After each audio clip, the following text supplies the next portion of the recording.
Alright, guys. So, I am the Zendoc, and this is the first episode of our Dungeons and Dragons campaign, The Eldritch Adventures, which we are hosting on our server, The Eldritch Collective. It is a Discord community for video games and Dungeons and Dragons. If anyone is interested, we do have an Adventures League setting that takes place in the same world as this campaign at the same time. We are going to go ahead and get into it. Some of the content of this stream and of this D&D session and the campaign as a whole may be a little darker and more gritty. There may be some topics covered or some things that happen that might upset some people, or some people may not want to be a part of. So that is just a little bit of a trigger warning for you guys beforehand. As we start, our players are currently locked up in their jail cells in prison, awaiting being walked over to the guild hall. So we are going to go ahead and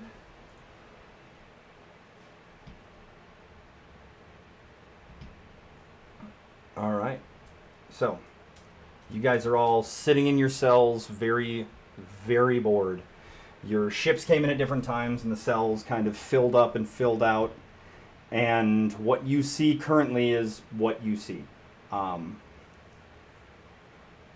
Does anybody want to do any interactions or anything else here in the jail before we start moving forward? I'd love to, if I may. Sure. Hey, Satyr, are you okay? You look rather malnourished. Oh, me? Well, yes, I don't see any other satyrs around. I mean, I'm not, like, malnourished or anything. I'm pretty much chilling, doing what I'm doing here. You know what I'm saying? Interesting. And you over there, witchy person, whoever you are, what's your deal?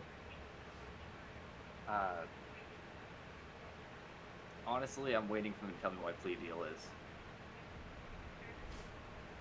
Did you learn what your plea deal was yet? No, but the fates have decided what they are prematurely, so... Well, no use in fighting. Enjoy your stay.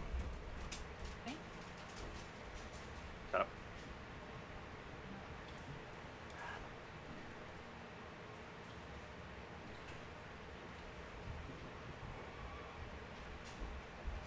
All right. Anybody else? Excuse me, stranger. You seem... Morgan's gonna kind of go over to the bars. You seem interesting, unlike anyone else here. How so? I don't know if it's just the lighting, but you don't have any facial features.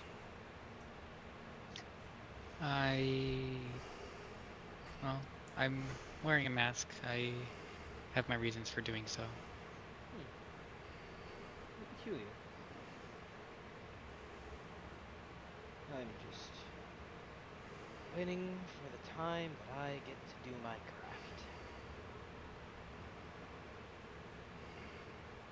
It's been far too long since I've been able to get my hands on alchemist supplies.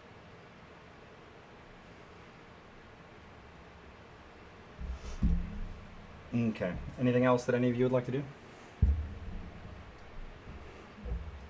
All right. So, as you guys are in here, starting from the top, the guards come down and say, "Oi! Come on. Let's go. Hands out."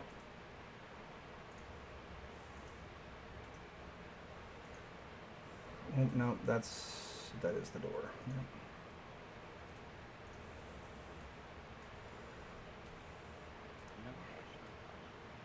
No, you can walk out the door. The door is unlocked now. Ari, you as well. Cassius. And then just follow along behind your guards. You are shackled in chains that have more attached to them, and essentially you are being put into a chain gang.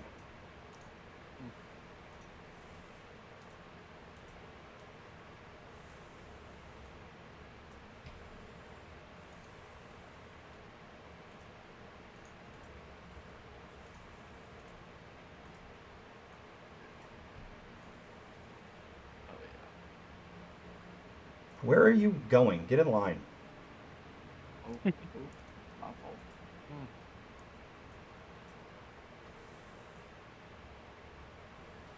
Mallory?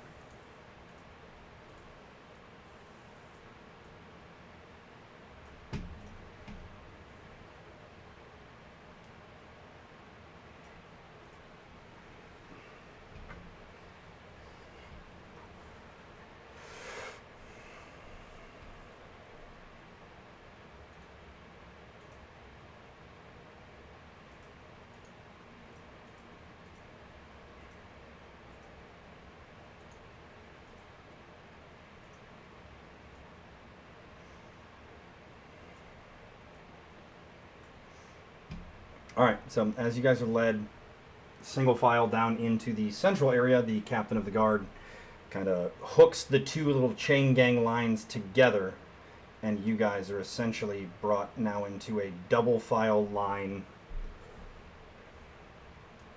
I'm just going to put you all where you... Since some of you guys are having some issues, I guess. Bam. Right then. This might be the last time I'll be seeing all of yous. Old Frank back there, the Blue Dragonborn, who's constantly in here for public intoxication, has enjoyed your companionship these last few days. So I'm sure he'll be quite lonely, but I'll be quite happy to stop having the chef bitch about making all the extra food that he's been having to make. So, as we march through the city, go ahead and don't try any funny business. Don't try and make a break for it, because as you can see, you're all shackled to each other, and besides the big woman in the back, I doubt that any of you could drag the rest of the group with them as they tried to run. So, bad idea there.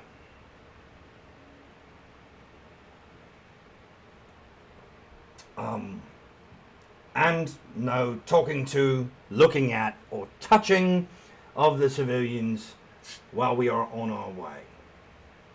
All right? Your Yes, hospitality sir. knows no bounds.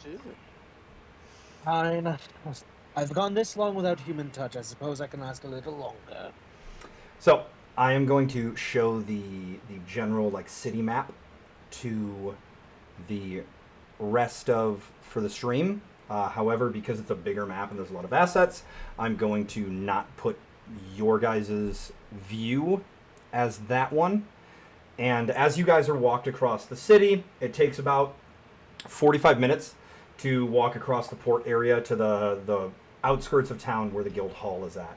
So you now have the chance, as you're being carted along and walking there, to do some RPing between the characters as you guys are walking.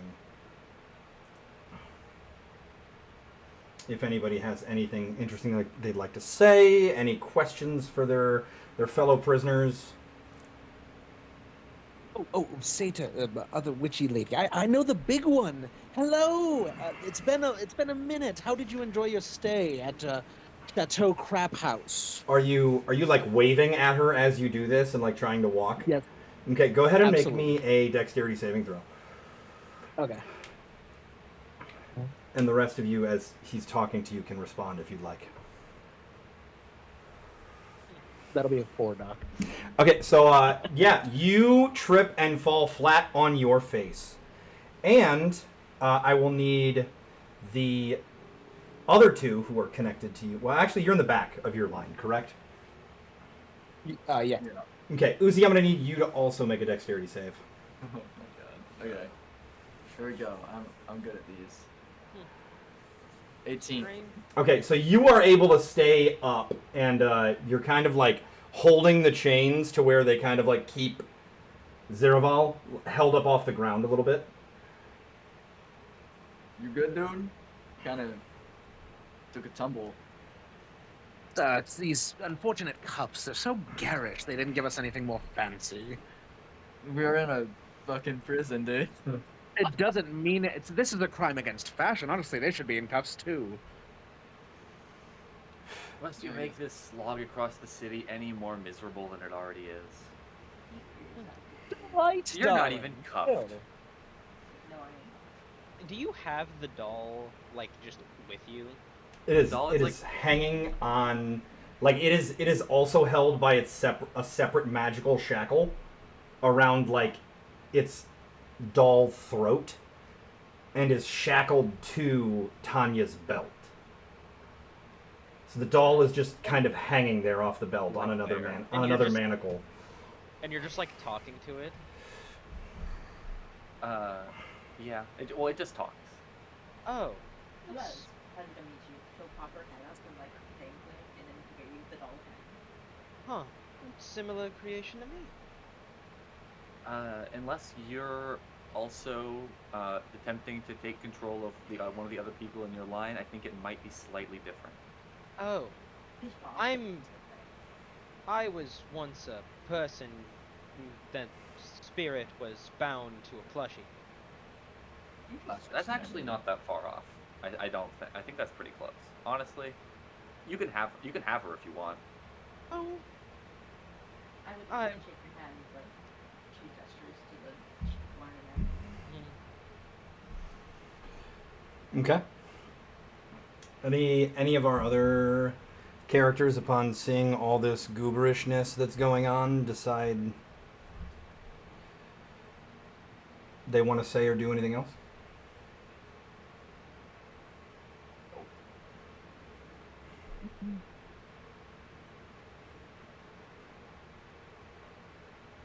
Okay, so you guys make it through the city without much other issue. You are brought into the guild hall, walked past the foyer where you see multiple adventurers and this warforged standing by a fireplace, into a back area that's kind of cordoned off a little bit with a very large table. You are all sat around it, and the recognizable face of Lady Belia Wavestrider, the guild headquarters commandant, the Guild Master of Guild Masters, so to speak, sits at the table. Ah, yes, well then, seems all of you have finally arrived. Let's get to business then, shall we?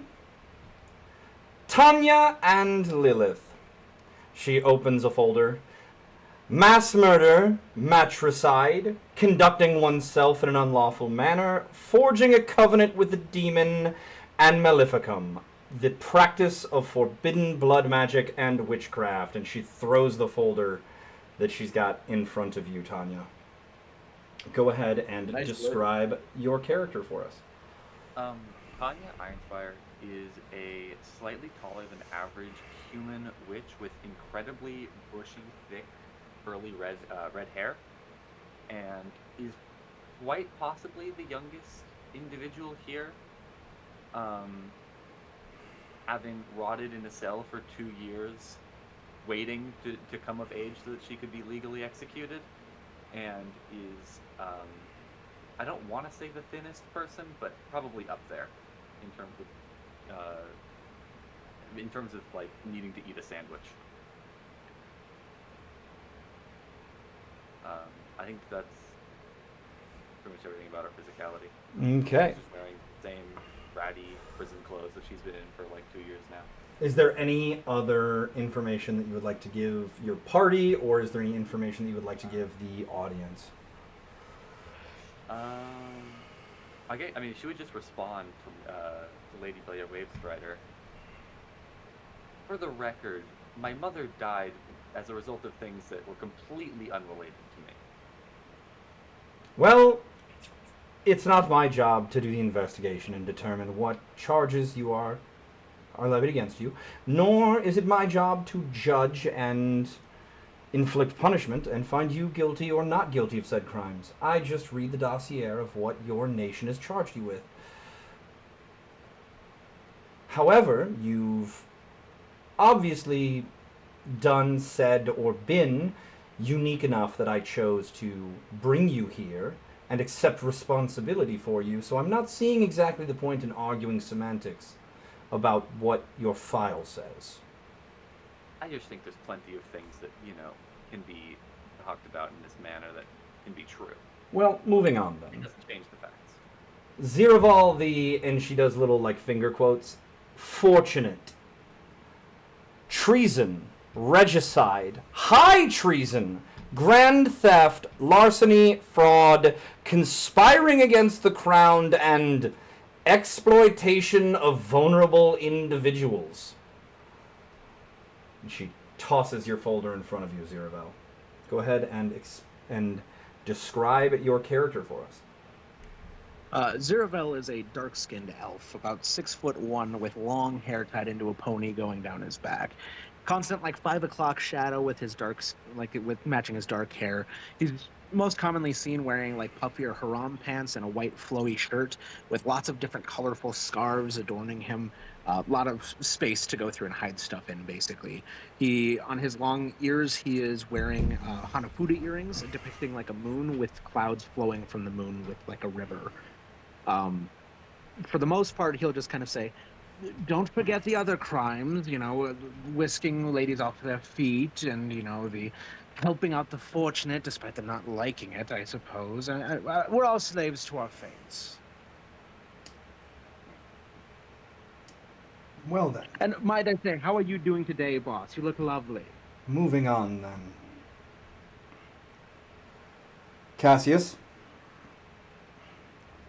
charged with Scelus Existentium, In Mortui Existentium, and Identity Fraud. Cassius presents himself as an orderly man at first glance, albeit one wrapped head to toe in fine somber garments, leaving not a single inch of his skin exposed. He moves with a quiet, practiced grace, and his mastery of swordsmanship is undeniable, though his weapon of choice, a massive greatsword, seems at odds with his refined technique.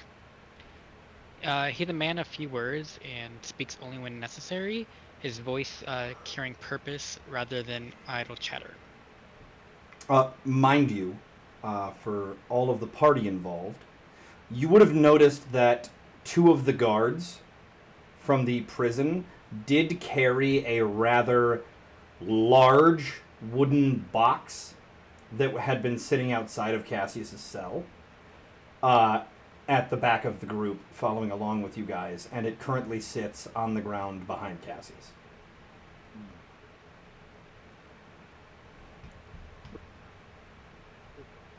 She looks at not Dr. Mordrin,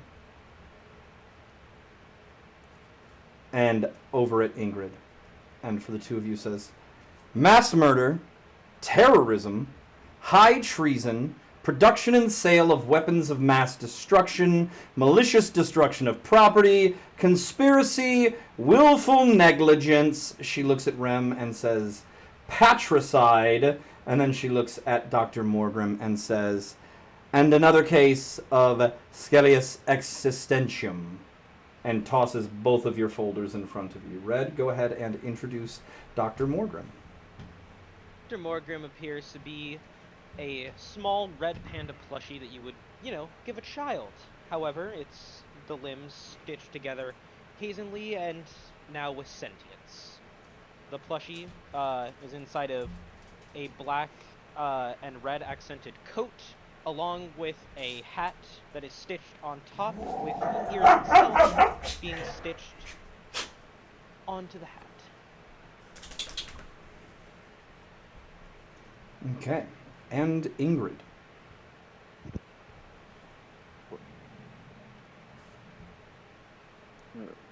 Ingrid is what looks to be just a tall goblin at about 5'2", but is very adamant that she is not a goblin, and is in fact half orc, half gnome. She's got like short black hair, kind of cut into a bob, and is generally not too happy about the situation, but a little bit better now. Out of prison for a brief moment. Okay. Looking at Mallory, she opens the folder. Banditry, grand theft, murder, resisting arrest, assault and battery, assaulting an officer of the law, and cannibalism. Oh, fun. And tosses your folder in front of you. Go ahead and introduce Mallory for us, Grim. Unmuted, right? Yes. Last. For once. Dwarfing the chair is a very large human passing woman at around 7.5 feet tall, though she is given away by the kind of smattering of blue scales across her cheek and that start to go down her neck, and a kind of bizarre ridge that goes down her back, so that's underneath the prison garb. Unlike most other prisoners present, what can be attributed very probably to her last charge on the list is a face cage, almost akin to one you'd see on a beast. Realizing that is still on, she does go, yes, guard captain, could you remove that? And all of their shackles, honestly. I think we're good for here.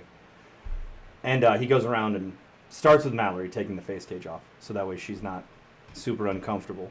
And then removes all of your magical shackling devices.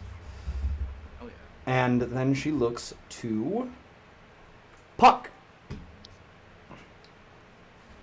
Murder, torture, illegal human experimentation, kidnapping, grave robbing, grand theft, and our second charge of the day of Maleficum, but this time for the practice of illegal magics, i.e. necromancy.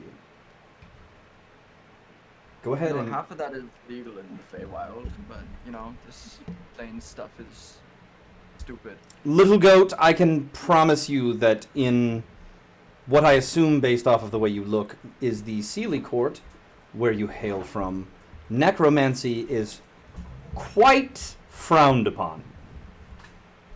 Said half, okay. Yes. The murder, torture, kidnapping, and illegal experimentation, because the Fae don't see the mortal races as anything other than food and cattle, essentially, especially the Unseelie. Yeah. You were saying? Yeah. So, you all see a young male satyr around the age of 19-ish, with this long autumn-colored hair made out of the autumn-colored leaves. He stands at a pretty decent 5'10". He's got these long ears, satyr ears, with a bunch of piercings along the bottom of the ear. He's got these beautiful orange eyes, and he's wearing a pretty basic looking orange tunic with more leaves sort of all over his body and his clothes. He has these big horns curled backwards and pretty slim build. He seems pretty friendly.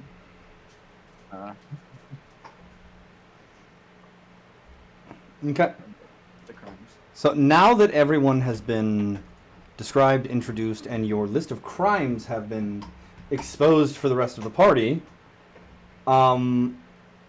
is there anything anyone would say to each other? Any questions anyone would have? Anything else? And additionally, let me get perception checks from everyone. You guys' first rolls. Oh joy! Oh, hell yeah. Chat, watch me get a nat 1. That would be on brand.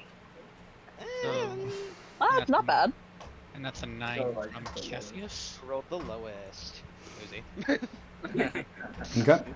There's only going to be one success in the batch, and it is going to be Ingrid. And so I will message you what it is. Actually, you know what? So Ingrid, you see in the shadows behind Master Belia a set of eyes.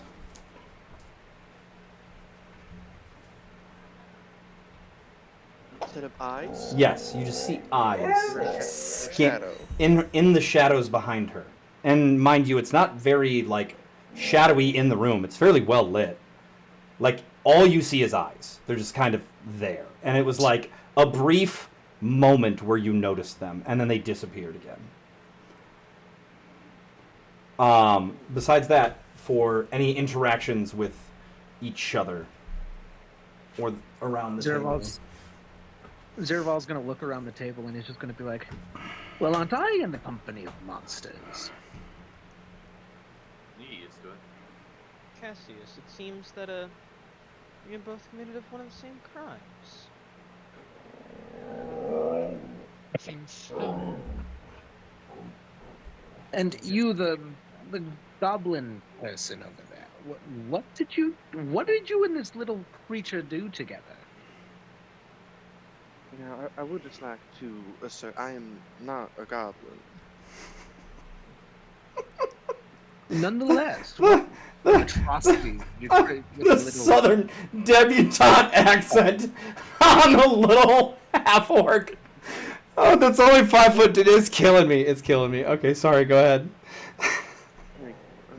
Oh. Yeah, you and the little... What did you refer to yourself as, a plushie? Well, I mean, that is what my body was. What happened? He kind of just like Intrigued. glares at the doctor, not doctor, the good and air quotes doctor. Got us roped into some not very savory people. In an attempt to get research funding, we sold weaponry to people who killed everyone we knew. Well, Now, I everyone would who just we like to held say, dear. you told me it was a contract with the military, and then after we got back from the deal, you said you told me that it wasn't, which is kind of a big move, as they say. Yes. Well, I just wanted to get you on my side. But, yes, You did the exact opposite of that. well, that was after. Well, you can all continue chatting and doing your own things here. I am a very, very busy woman, and so I will be handing you over to your handler, Z. And Just before you go, can I ask about the eyes? as it's interesting you should ask about that. As materializing out of her shadow is this gentleman. Mistress. Yes, if you would be so kind as to take care of your children. I have my own issues to deal with. This is Z. You may refer to him as Z or as handler. He will be in charge of ensuring you are all on your best behavior, making sure you carry out your assignments, and meting out any discipline that may be necessary. You will look to him as the de facto voice of reason. You will not in any way, shape, or form harm anyone or anything without express permission given by the guild via him, and you will take all direction from him. He will ensure you have everything you need and that you are shown around the guild hall. Do I have any questions before I go? And they better be good ones if you're going to keep me here any longer. Tanya raises her hand. What? If I cast a spell right here, will I get instant out on the spot? It would depend on the spell. I just really haven't been able to clean my hair properly in 2 years. Go ahead. Not only that, but you will be shown to your quarters by Z and allowed to bathe and do other things. And with that, she heads upstairs. Goodbye, boss lady. It was a pleasure talking again.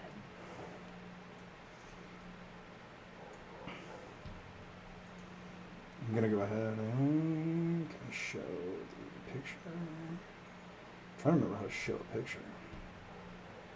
I think if you right click on it, you could send his image to the game log. Ah, yes, that's true. What was this guy's name again? Z, or handler. Hey,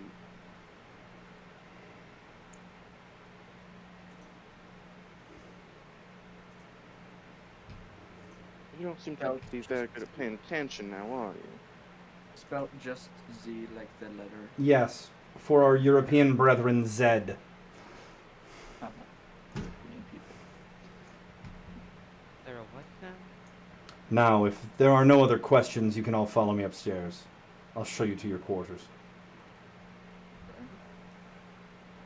I'll hop down off my chair.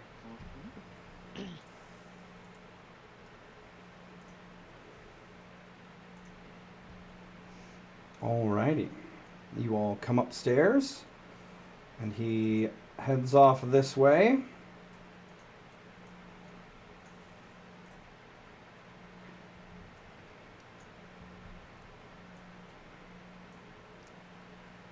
Through here, let's go.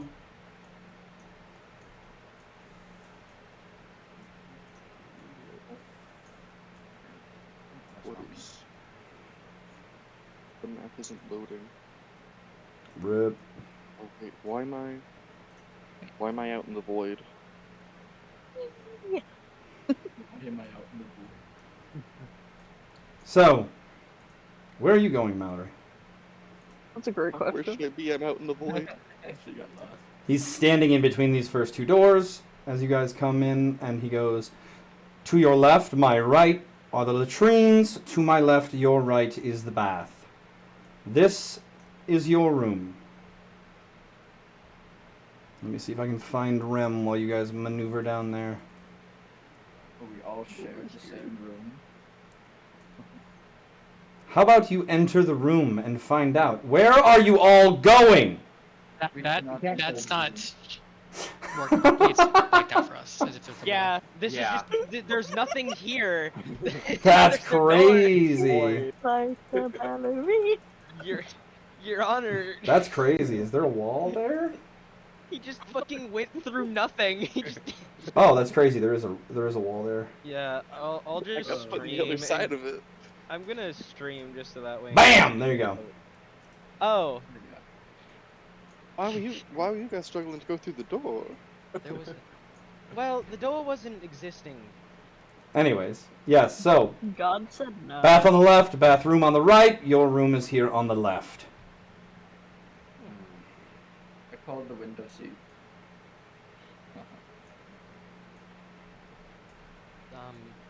You all choose. I don't really need the existence of sleep. What the? It's the doll. It's the doll out here. Where'd Tay go? She got lost. Hey, you're at the I'll. Is Tay also in the void? No, I got her. Hey, it was just in the very front of the build. The doll just. Did you leave the doll out there? Maybe. Hmm. I mean, they didn't unshackle everything. I would have left the doll. No, wait. This is actually perfect. There's not a bed for me.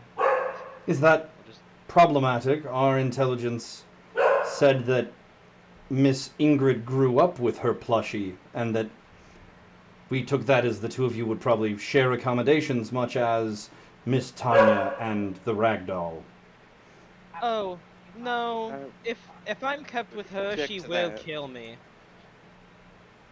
She's tried to kill me and second she that. will kill me again. It's fine. Ingrid, do you enjoy killing dolls? Because if so, I have one for you. I just have something against that one in particular. Yeah, Did I've you make an exception? I mean, I don't have any special means of killing a doll if that's what you're wanting. she's tried. So he Um, pulls out. If you want, Morgrim, come on over.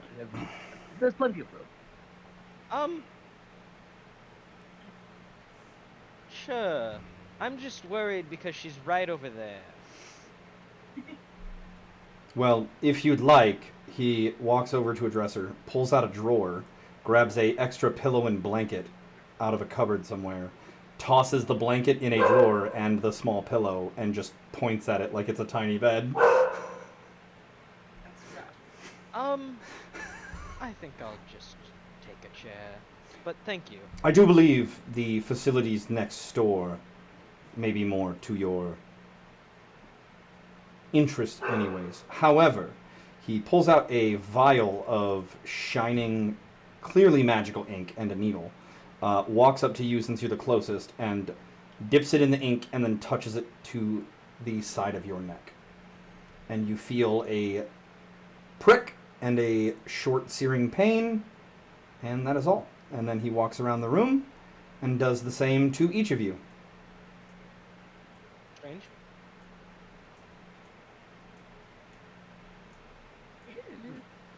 Now, that is a very powerful form of runic magic. You will not be able to get rid of it via anything short of divine intervention. And it will ensure that you are both compliant and able to be tracked. With that being said, I am able to view where you are at all times on this map, and he holds up a map of the grounds. And I can divine essentially where you are, like sense your presence within a 10-mile radius. If you try to leave that radius, or currently, if you try to leave the grounds of the guild hall, the rune will activate and you will be rendered unconscious. I can also utilize the magic of the rune if you decide to become combative, though I definitely don't need the rune to deal with the lot of you, as he just kind of looks around at all of you. Not very impressed. And yes. Do we have any questions? Yes, out of curiosity, you said we can stay on the grounds. Are we allowed to, like, intermingle with the other patrons, so to speak? As of right now, I would keep to yourselves. Until you have shown, until you have proven that you are useful, and that this initiative is actually going to be a thing, i.e. you complete a mission. This is essentially just a fancy jail cell for you reprobates. Better than the last one. Wonderful. One final question. Are we going to get any kind of entertainment? I'd love a set of cards. He points to the dresser in the corner and he goes, there are additional linens and random accoutrement in the dresser. Potentially there are some cards or some die. Now, if you would like to go ahead and get settled for the night, Miss Ingrid and Toy, if you would follow me. And yourself as well, Miss Tanya, if you would be so interested. Anything to leave the doll behind. And he shouts from the doorway, additionally, my room is across the hall. So I can keep an eye on you. He's going to head back towards the main area.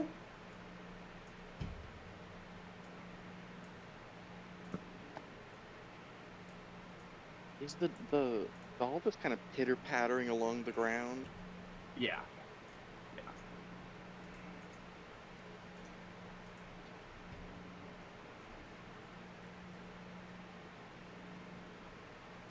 Jeez, you guys, I guess we're not cool enough to come with them.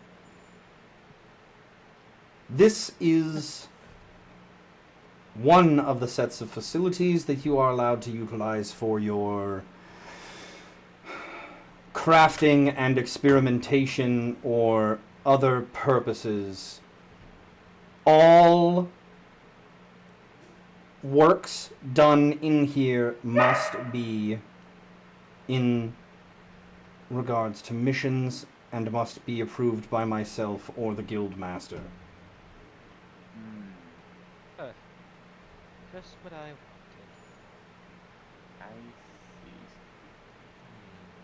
There is another more expansive alchemical lab downstairs, as well as some other facilities that you in particular, Miss Ingrid, may be interested in, to include a blacksmith's forge and some other. Now I just think of all the possibilities. Would you mind showing me where those might be? So we are going to actually do some quick downtime. We will just hand wave that you were shown where those are on the first floor.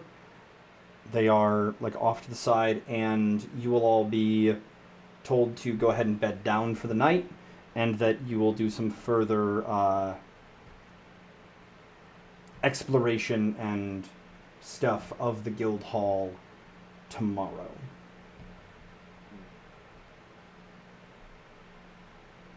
Understood. Actually, you know what? It'd still be pretty early in the day. Let's go ahead and never mind that. Let's go ahead and all head back downstairs. Now that you guys have been shown your lodging, he would give you a full tour of the grounds on the first day, most likely. So, I'm gonna go ahead and head back downstairs. I am going to put all of your tokens in the bedroom. I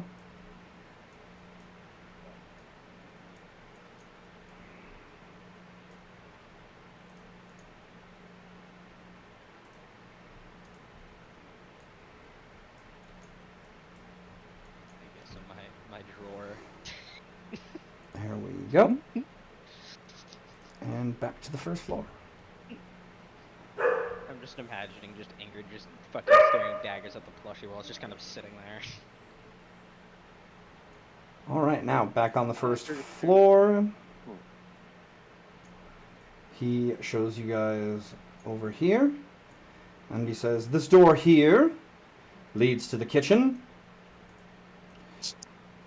And if you follow me down this way,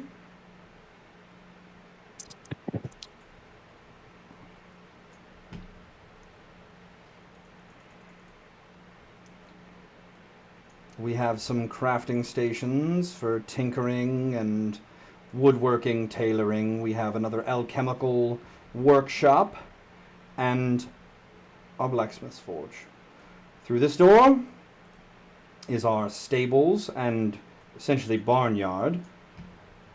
We have some horses, goats, a cow, other things. And in the far corner, if anyone is interested, is our essentially church, our prayer room.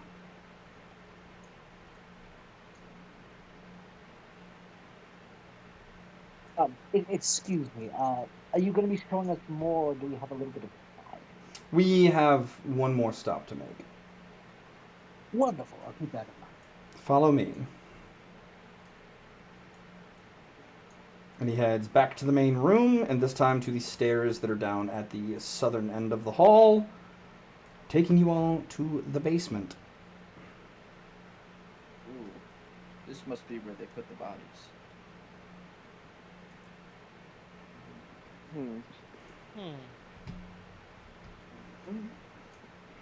Well, imagine so. Now, if you could all follow me. And he heads this way.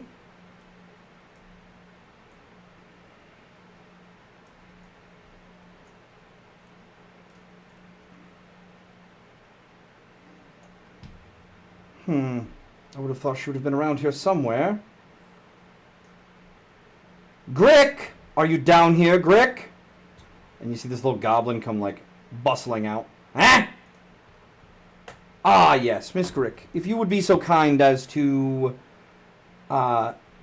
give our compatriots their arms and armor, the items that were shipped for them, as well as the additional items that it was decided they would be given.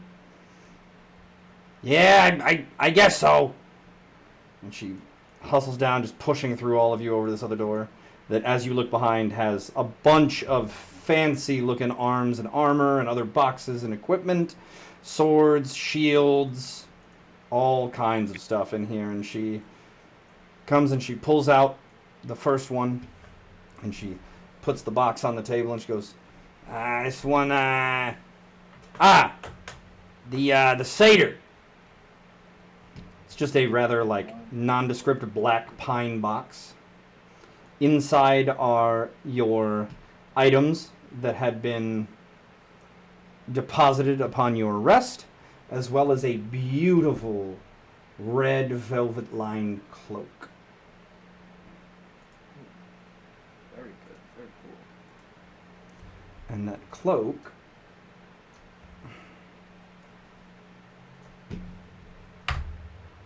has been sent to your inbox. So she goes back over and she looks around. Yeah,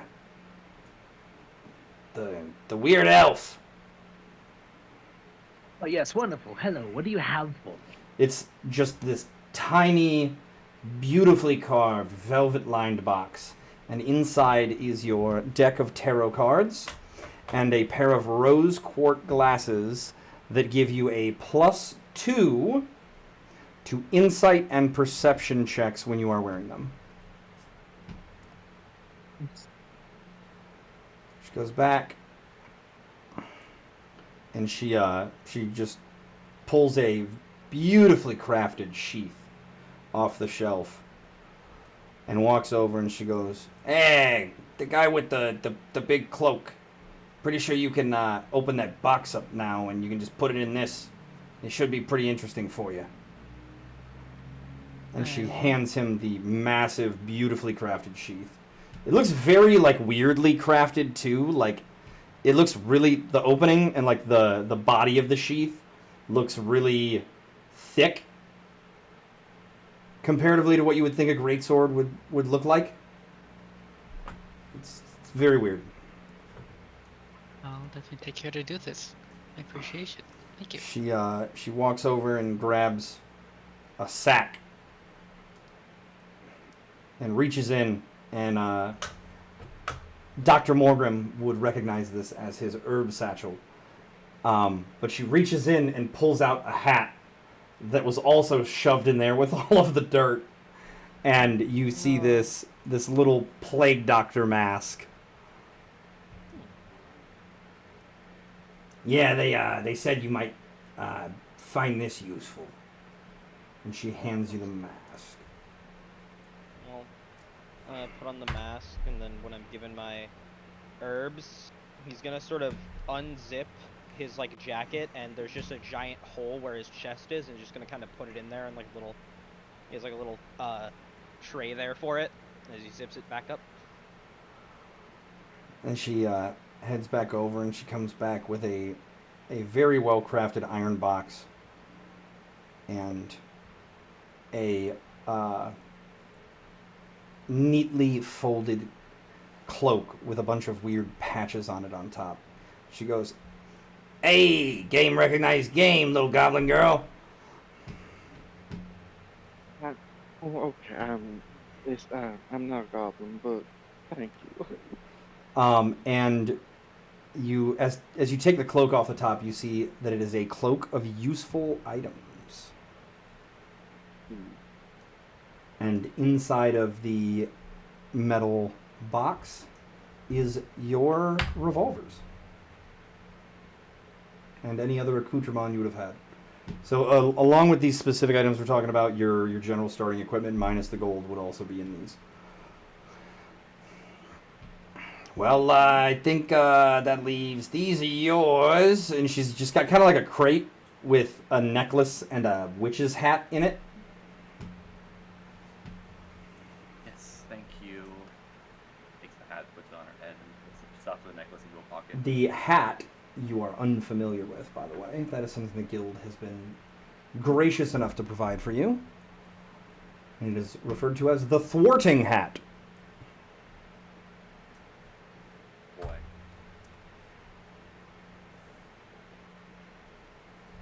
Also, Uzi, for your cloak, Yeah. that feature, because it's actually upgraded to rare, the range on your sense, the second ability, is increased to 60 feet, and you can use it twice per day, and it recharges at midnight. Doc, if I may. Uh, Forgive me for not asking. Can I finish giving out the last set of equipment real quick? So, she walks over, and she's actually struggling to kind of like pull this very heavy looking box with the seal of the City of Tempest's Embrace on it out from under a bench and like drag it towards the door. Hey, Biggin, come here. This one's yours. You want to give me a hand? I will wander over to help. Okay. Also, you are very surprised because the only things that you came with were the clothes on your back and the collar that your mother stopped the convoy and gave you. She just kind of points at it and it allows you to open it up and see what's inside. As you open it up, you find a beautiful set of scale armor crafted from blue dragon scales with the embossed symbol of Ishtar, a sword being struck by lightning, on the chest, and a note.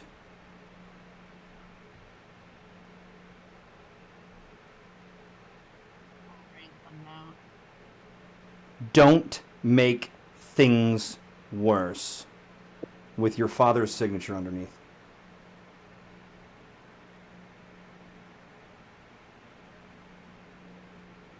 The armor functions as a set of +1 and has the ability to adjust to your body when you do any of your transformation shenanigans.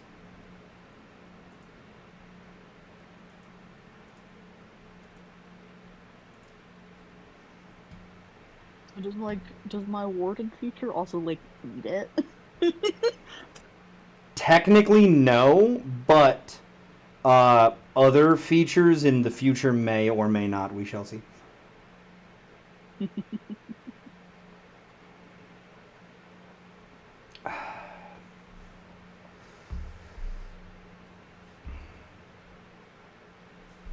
And with that, all of you have been given your items.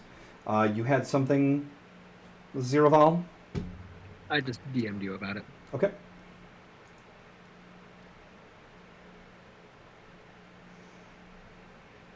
Sure, that's fine. You can have that. Okay. You can have a set of fucking hand-rolled cigarettes for all I care. I don't want cigarettes. No, I want Okay, a so- pipe tobacco with that. With that, she I'm assuming you pick your armor up. Yeah. As you pick it up, she's gonna like push you out, and she's like, all right, I gotta lock up, and y'all ain't allowed to be in here anyways. I shouldn't have let you come get it. So and also your necklace from your mother, or collar, or whatever we're referring to that as. Mm-hmm.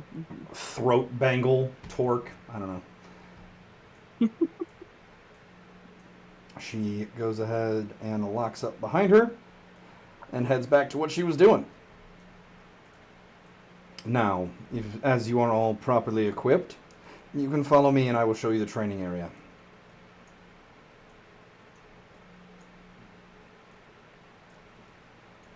And he walks you guys down. And as you enter, for the third time, because you also saw one up on the second floor, there's yet another Warforged just kind of standing around. And as you look out, you see a huge, well-done training area with some martial arts equipment over here, where you see this half-elf monk just going to town, doing like some hits on the little shields and avoiding the sandbag coming around. You see a Harangon and a Kender utilizing the targets for sling and archery practice. A fire genasi casting firebolt at them. A Minotaur and a Luxodon are in the ring, just duking it out, bare knuckle style. A Triton, a Sea Elf, and a Water genasi are over doing some sparring in the aquatic floating box area. And then there's just a random assortment of other adventurers up in the stands, just kind of watching and discussing things amongst themselves. Z does tell you that over to the on either side there are some rooms with training equipment in them. They are not suitable for combat, however, so taking them would not really do anything for you, but you can utilize them to get some training in whenever you want to come down and do training. I do have a question, Maeve. Are these walls explosive proof? They are magically reinforced. Okay. That's good.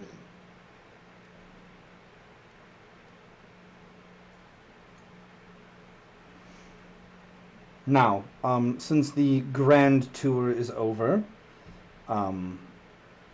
if none of you have anything else, I believe it would be best to retire for the night.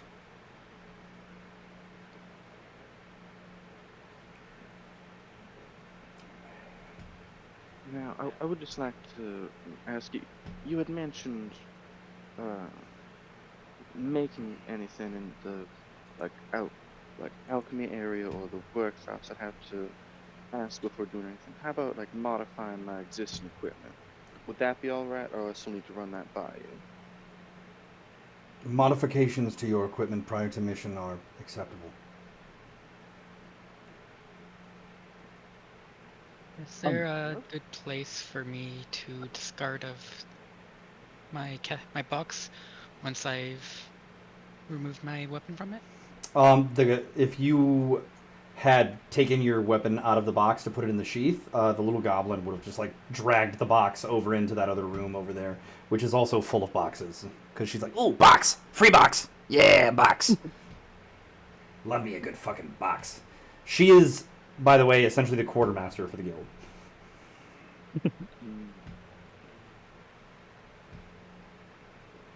Any other questions?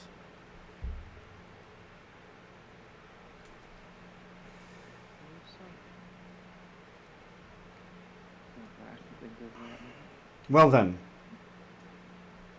if you would all be so kind, you may stop at the kitchen and grab yourselves dinner, and then it is recommended that you retire for the night unless there is something you would like to do.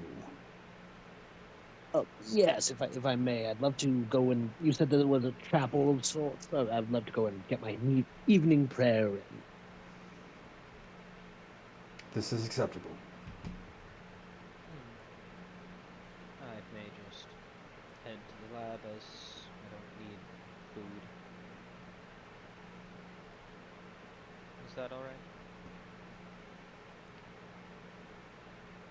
If you wish to utilize facilities while I am turning in for the night, I will be inclined to lock you in the lab. That's fine. As long as we are agreed.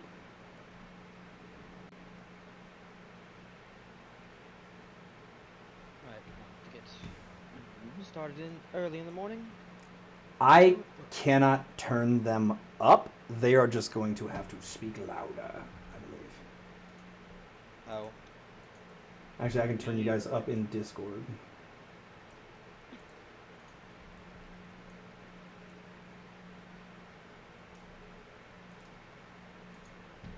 Because some of you are a little quiet know. and mumbly. Oh, shit. So, what else we got? I was just gonna ask. My class says that I can do things over a long rest. Would that require me to be like in the workshop to do that? Like for the modifying things? We will allow your modifications to be done. Like we'll downtime activity it. Lovely. Hopefully that helps you. Do. Yes, Ari. Unless you are going to sheath it and draw it again during combat. Would that require any like special action economy stuff to do that? I mean, drawing and stowing a weapon. Okay.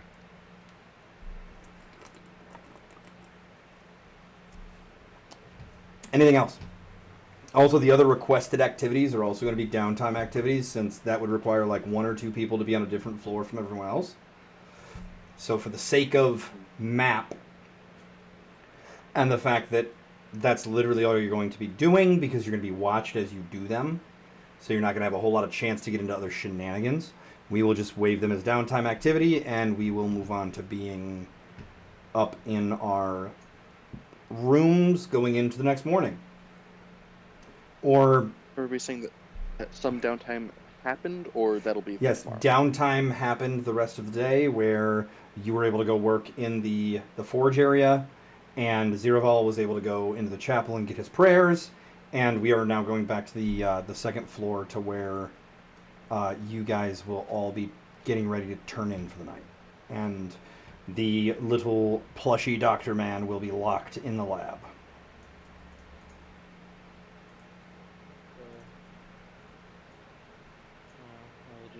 I'll take my 4 hours of sleep and then get up and just. Where did you go again? Ingrid? I don't know.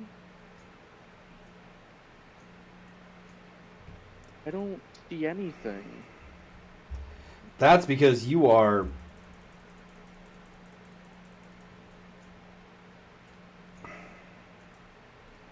Just see a blank screen right now. Ingrid is just sent to the void.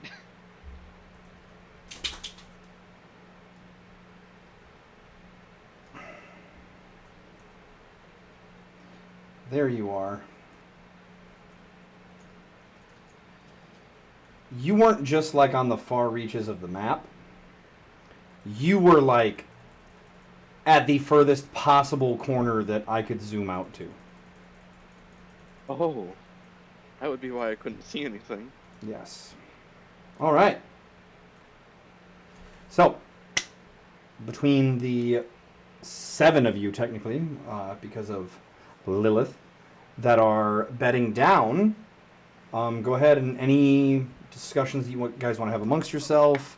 You have been told that there is a mission ready for you guys that you will be doing some prep for and heading out on tomorrow.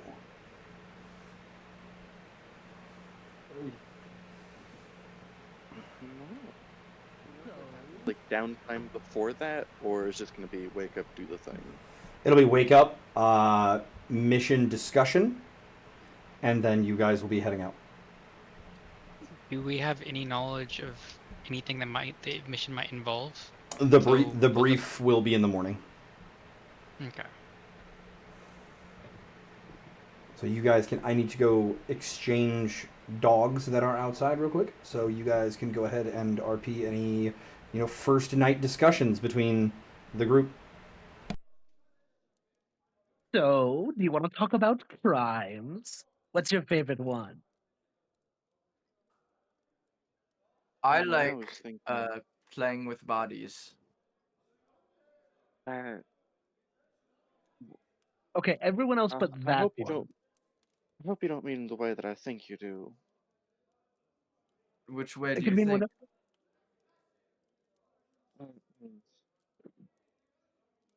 I was just gonna say, I Um, feel like maybe we should discuss, like, considering we'll be doing missions and things together, we should see what we're, like, good at and what we can do.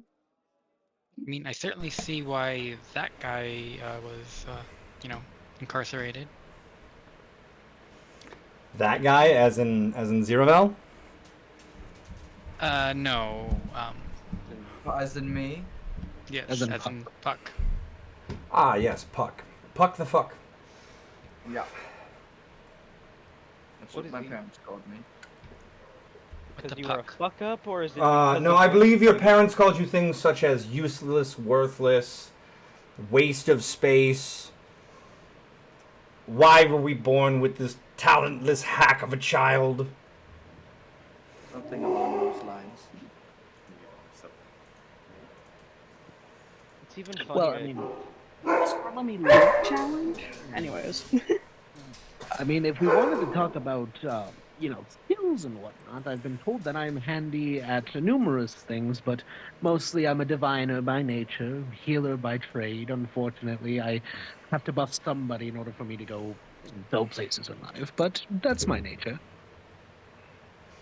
Ah, Mathias is just going to take out his sword, and you guys get a first real glimpse of it, and it looks an awful lot like a tombstone.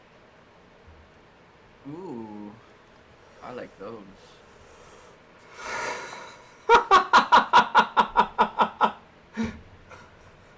Where did you get that sword from?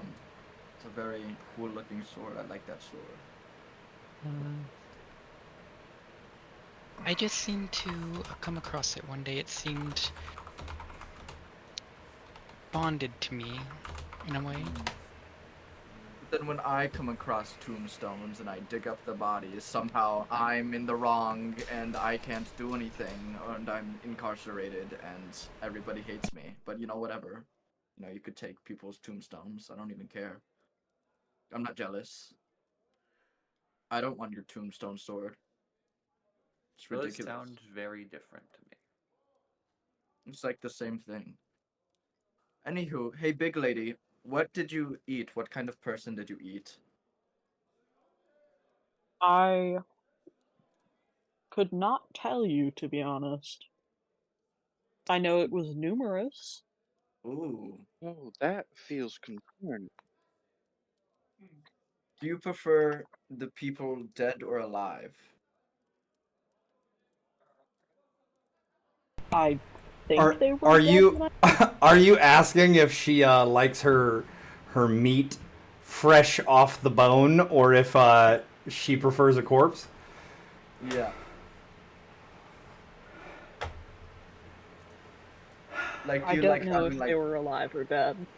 Okay. Seems like you're not very in control then. Okay. No.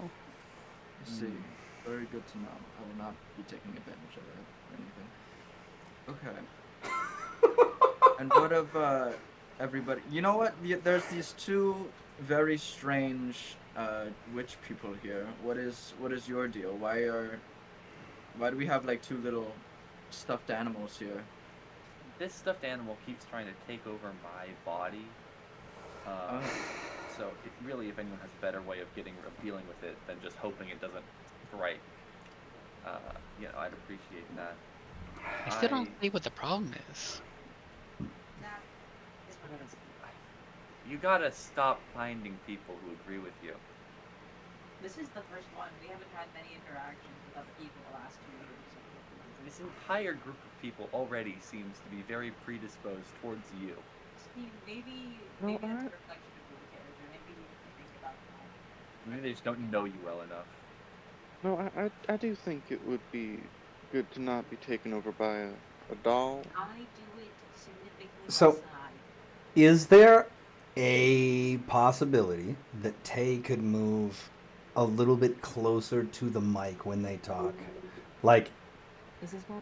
yes. Yes. Just for the stream, because like CO is watching on the stream, and he said that it's hard to hear some of the players, and I know that it's hard. Like, you're faint when I hear you, but it's enough to where I can hear it.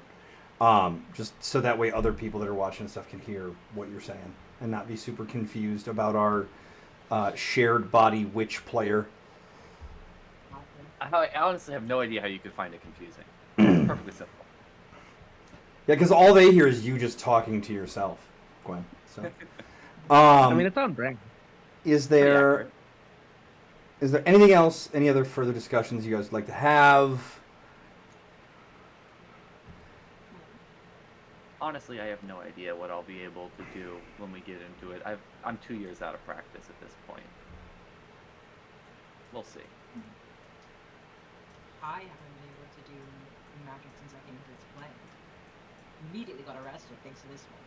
Oh, where are you Oh, from? you're gonna blame the arrest on me. Uh Yes, huh. absolutely. You couldn't keep your mouth quiet for an hour, and that's why we got arrested. You remember what happened? You know what happened. The only You're thing you not- do know. You're not from this plane? I don't know. You don't know where you're from? I just showed up one day and I was tied to this. He's gonna keep making excuses if you let her talk. It's best to ignore her. Okay. Okay. Great job. The people I tend to be around don't really talk back, so God, I wish I had that life. Blah blah. I could teach you. Well, I do think that that this one's referring to corpses, so I don't know if you'd Well, rather they're talk not to corpses, the they are the dead. undead. Okay, there's a difference. They can move and they can use their body, and the corpses can't. The I silent do husk. believe that's the whole reason you're here, though. So at the mention of undead and the discussion of undead and the art of necromancy, does anybody have any reactions to that or any feelings about it? Well, As a kinda. as a character, not as a player. Here's a question: does my character think that the undead can dream or not? I don't know. Do you think that the undead can dream? I wouldn't think so. And therefore, he thinks that they're not. The concept of not being able to dream is like is a big pitiful shame. So he kind of looks at you, Puck, and is just kind of like, it's kind of unfortunate that you practice such an ungodly realm of arcana. Very unprofessional. I don't mind so much the practice, but I do believe it would be best if, well, you don't do such things without the consent of either the individual before they died or with next of kin. Well, that's just so boring. Well, listen, I think about it as giving people a second life. A second chance to do the things that I want to do. And maybe not the things I want to do, but still it is a second chance nonetheless. They just happen to be under my control a little bit. I mean, correct me if I'm wrong, they don't have any real sense of self while they are under your control. Well, they don't need sense of self. They can still do things with their bodies. Okay. Are we going to continue the philosophical discussion of the undead, or are we going to move on with the session? I think we What can if the mosey. undead Oh, are God. permanently dreaming?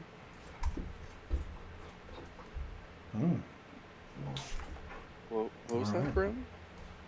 What if the undead are permanently dreaming? Thoughts? True. So, you all fall asleep, and as morning comes, you know that you are expected, once you finish any, morning stuff, bathing, going to the bathroom, whatever, to be over in the main hall of this floor at the table. Breakfast is already there and ready, and Z is there ready to give you your guys' briefing on the mission.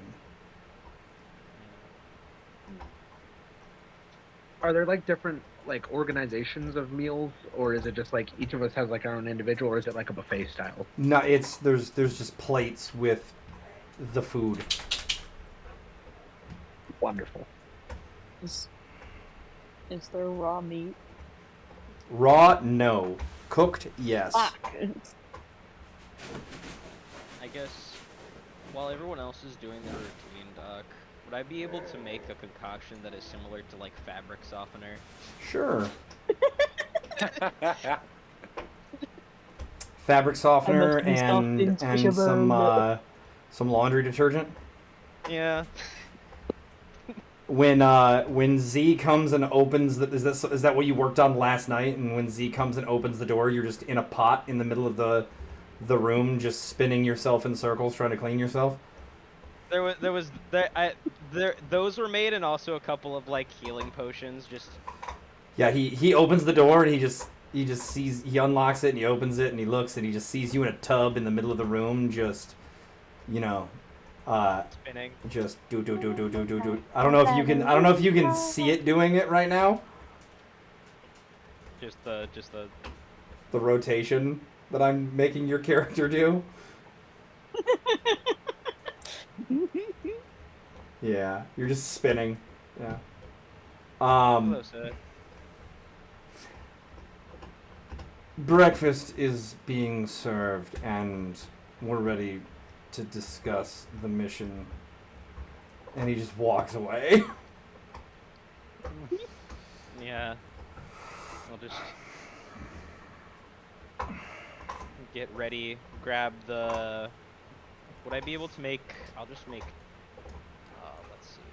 By the way, Right now- all of you can move your characters around at will now. The door is unlocked. You are allowed to exit. I guess within open. my hours of doing my shenanigans, would I have been able to make like 2 potions You of healing? have the stuff to make whatever you could make over a long rest. Okay. I don't know So where I'm going. that means I have all of my bums. You should be going up to the main area of this floor as directed. I have all my things. Hello there.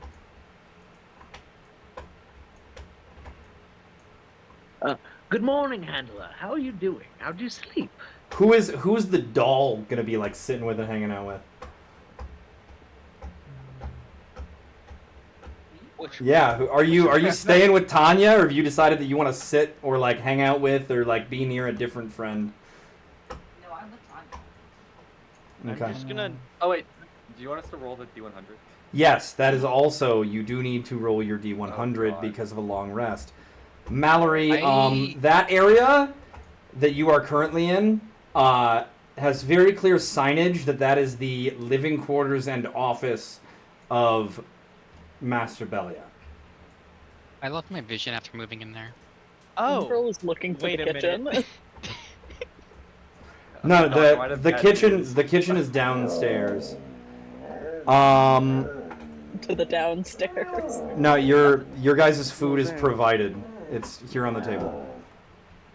Hey Doc, what's Yeah. this? All right. So you guys can go ahead and switch your tokens around. As Lilith is now in control of the body, and Tanya is in the doll upon waking up. This is how you wake up: is Lilith has the body, and Tanya's in the doll.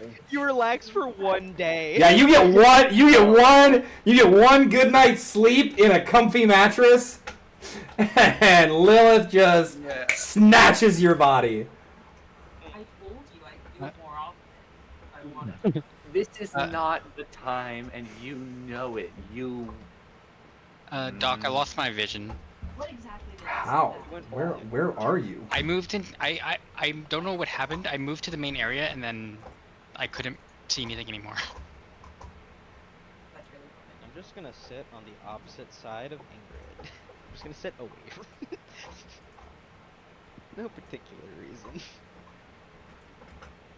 I still see, like if I click on your token and I look at your vision, I have vision. Yeah, like you moved it slightly and my vision returned. That's weird. Okay, so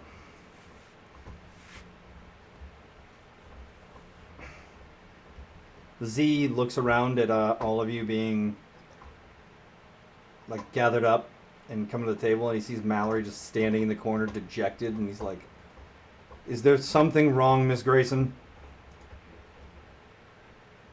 Do you have raw meat by you, chance? You want raw meat? Yes. That's what we're pouting about this morning. He looks at the Warforged, and the Warforged just like dips its head and heads downstairs.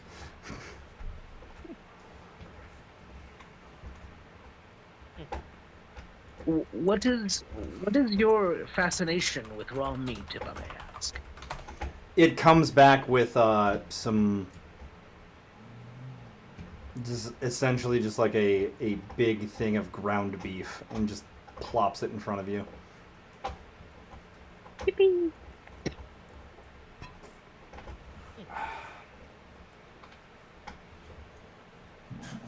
And you hear it go, "Apologies, miss. The steaks are for dinner tonight, so ground beef is all the chef was willing to part with." That's fine. Thank you. "My pleasure." And then it just goes back over to the pedestal it was standing by and just goes back into like sentinel mode.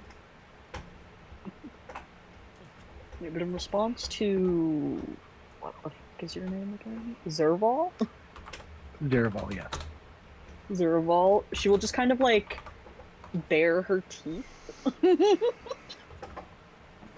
as a form of answer. Not like aggressively, more just like I have sharp choppers. Your pod.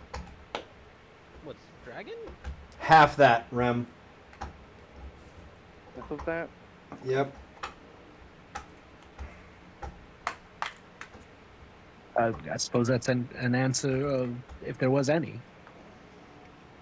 Now, do you guys have further patty cake you would like to play, or is it time for me to give you your briefing on the mission? Preparing. Preparing. So, we'll be going upstairs and taking a portal to the continent of Vinmar, where a colleague of ours has gone silent. He was supposed to be investigating a village where people had been disappearing and acting strange, and there had been sightings of some very odd creatures that were abnormal, some gnolls that seemed not to be what you would expect from average gnolls, as well as some other potentially demonically influenced creatures. There is a small village in the area. Our portal should take us to the village. That is where our contact had been residing. But yes, it should be very simple. Teleport in, see what's going on, make sure they're okay, and then we come back. It's a... As we said, these missions would be either high danger or low intelligence missions where there wasn't a whole lot known. So that is all we have. So we're not going to be fighting things? Well, there are those weird gnolls in the area, so perhaps. Okay.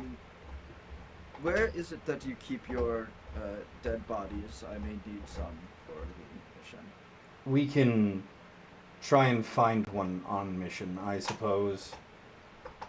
Are you just completely useless without corpses to do your bidding? Is that what you're telling me? No. Is there not No, other... I mean, I could make my own corpses if I'm given enough earth.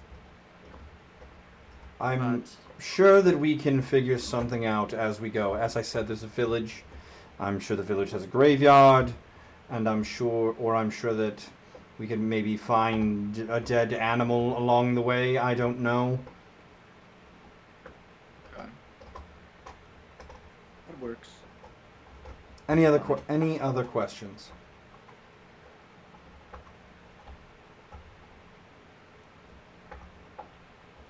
Then, if... Oh, yes. Not particularly.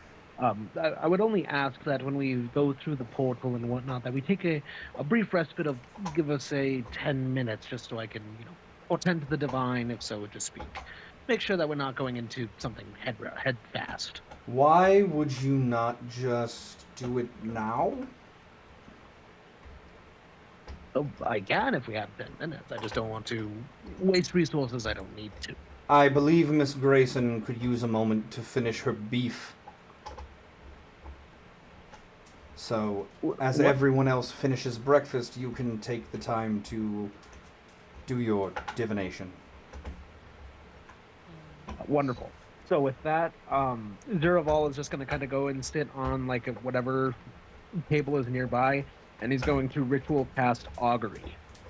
Just basically getting a port or like an omen on how this next mission, how the mission is supposed to go, or if it's a good omen or bad omen. Neutral. Wonderful. It is completely up to how you guys choose to do things. You get the sense of... It almost seems like something akin to the Sword of Damocles. Wonderful. And if you would like to explain that feeling or tell it to any of your compatriots, that is up to you. I believe your name was Ingrid, correct? Yes, Ingrid, that's right. Okay, you're the one that seems to be makes sense of things for me. I just cast a spell that lets me divine a little bit, just kind of see how the next foreseeable future is going to go, and I feel like we should be awfully careful on this mission. Obviously, introductory quest and whatnot, but I don't get exactly a good omen or a bad omen from this, but it feels like something suspenseful, so to speak. Okay, I'm not really sure what you're hoping I can add to that. I'm not really versed in magics or the divine. I'm not asking for much. I'm simply asking that you keep an eye out. I mean, sure, I was probably gonna be doing that anyways, but I guess it's good to know there could be something off. Wonderful. Okay. And then I'm going to pocket the basically orb that I get when I ritual cast augury, and I'm just gonna kind of like put it into one of my many scarves. Okay. And with that, as long as everyone else is done with their prep, your handler is going to take you upstairs.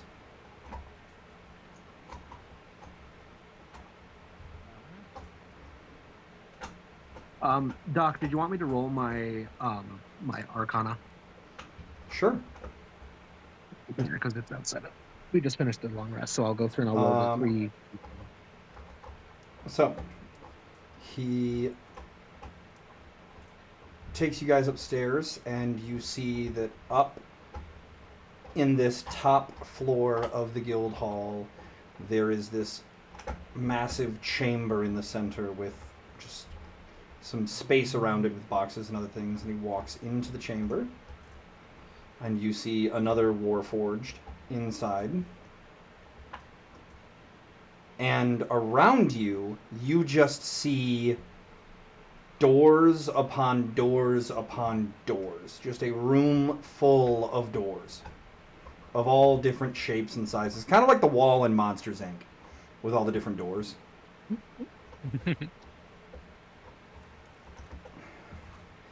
And he looks at the Warforged and he goes, "Number 4, if you could give us the door to this location." And he hands him a slip of paper, and the Warforged looks at it and then puts it in his mouth, and you hear just a zzz noise as it's shredded. And a little thing pops up in the out of the center of the little raised area that he's standing on, and he, like, you see his hands go out and just magical runes kind of appear, and he starts shifting them around almost like locks, like spin locks on a safe. changing the runes in different patterns. And as he's doing so, you see the doors start to just shift and realign themselves until one of the doors finally seats down in place that Z was kind of looking for. And he goes, well, this one's for us. And he opens the door and holds his hand out for all of you to file through.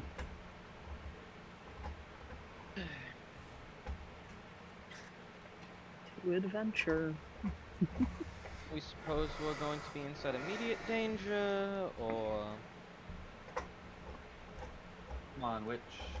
Well, Let's I'd like to think that with the, runic magic in our systems, we already kind of are, so let's just follow what he says. Well, I have plenty of different chemicals that I could cast upon us before we do anything. So you are teleported across the ocean back to the continent of Vinmar, which it is the first time for some of you visiting this continent. For Ziraval and Mallory, this is the continent that you were incarcerated upon. Boy. And as you step through into this large area full of ruins. And your handler looks rather annoyed and goes, that's peculiar. And he hops up on top of a stone archway and he starts looking around. It seems we are in the right vicinity, but we were not transported directly to the town. Interesting. And as you guys look around, you see that it is actually like kind of later afternoon where you guys are at now.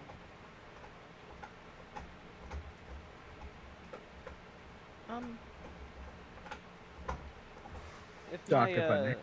Sure. Red, if you want to go first real quick, though, since you haven't had a whole lot. My fellow compatriots, if you would mind, I guess, getting inside of a circle, I have a remedy that I'd like to use on us. It'll bolster our defenses for a bit.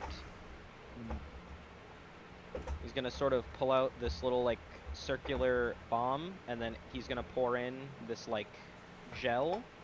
And I'm going to add a reagent die to this, so this is actually not the radius, which is going to be 10. This is my painkiller bomb.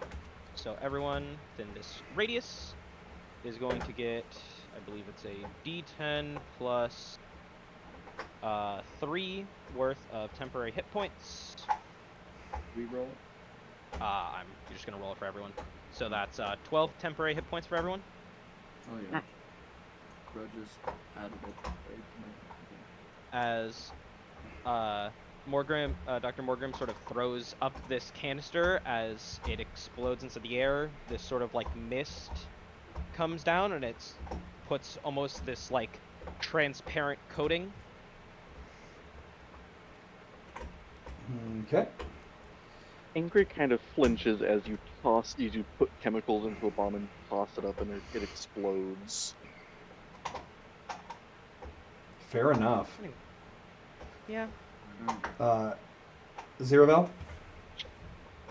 I was wondering. So they said that the handler says that we weren't supposed to be in this area. Basically, I was wondering if my knowledge in Arcana would, pick up on any kind of like disturbance or something like that.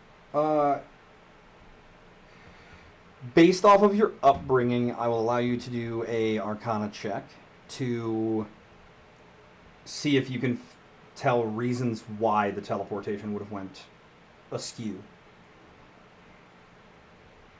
Rolling bad today, boys. Rolling bad today. Yeah, you're trying to think of things, but there's so many myriad reasons that teleportation could be messed up. That there's not any one reason that you can kind of settle on. Your handler does look at all of you and go, The town should be due east from here. I'm gonna go ahead and start scouting. You are free to maneuver towards the village on your own recognizance. And he melds into the shadows and disappears.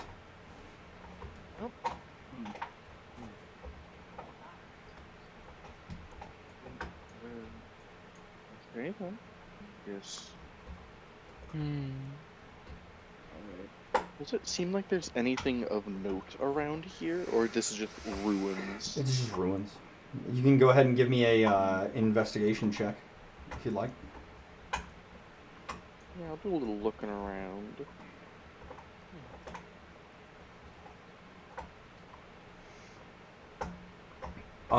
From your studies with the professor, which encompassed not just the technological side of things, but also some history and other stuff, you know that Vinmar was the home, and is still the home to two different elven nations, one of which had been absorbed by the Empire, and then won its freedom again. And based off what you're seeing from these ruins, this looks to be a old elven village that was destroyed during the Empire's expansionary war.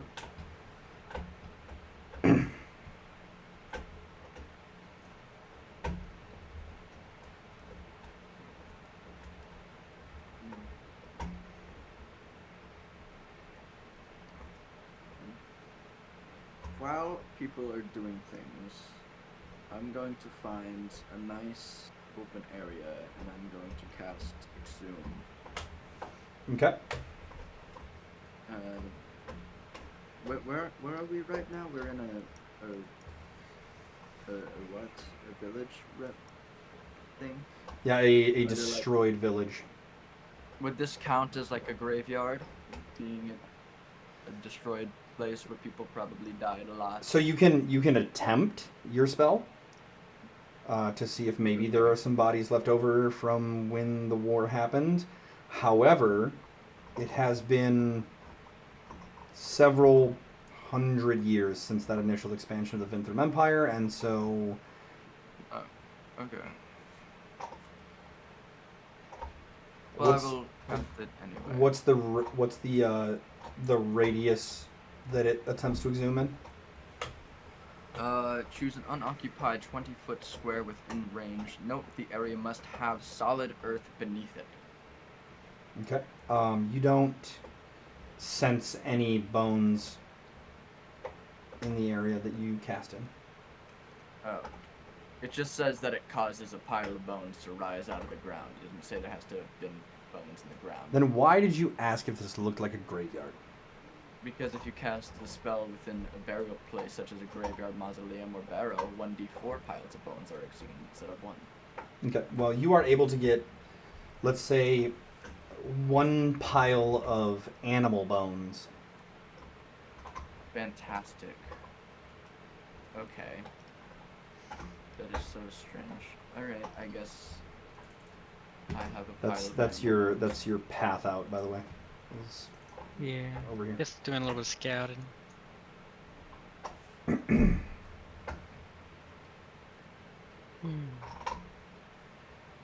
All right. Goes off into the forest.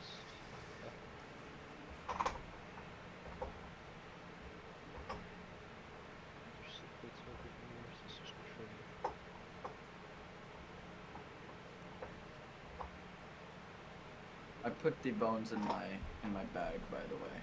Oh, I keep forgetting to change your guys' music.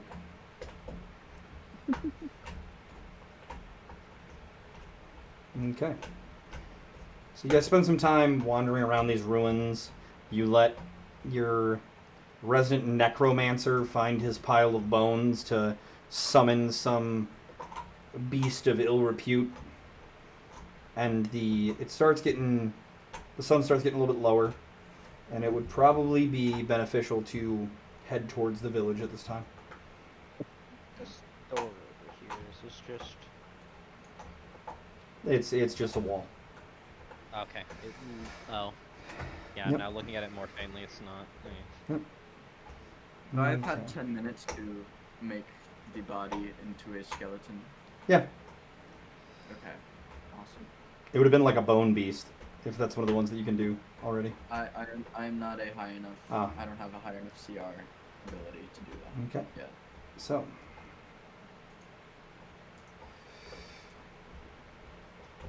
As the sun goes down, you guys find yourselves walking down the path, and after a couple hours, it.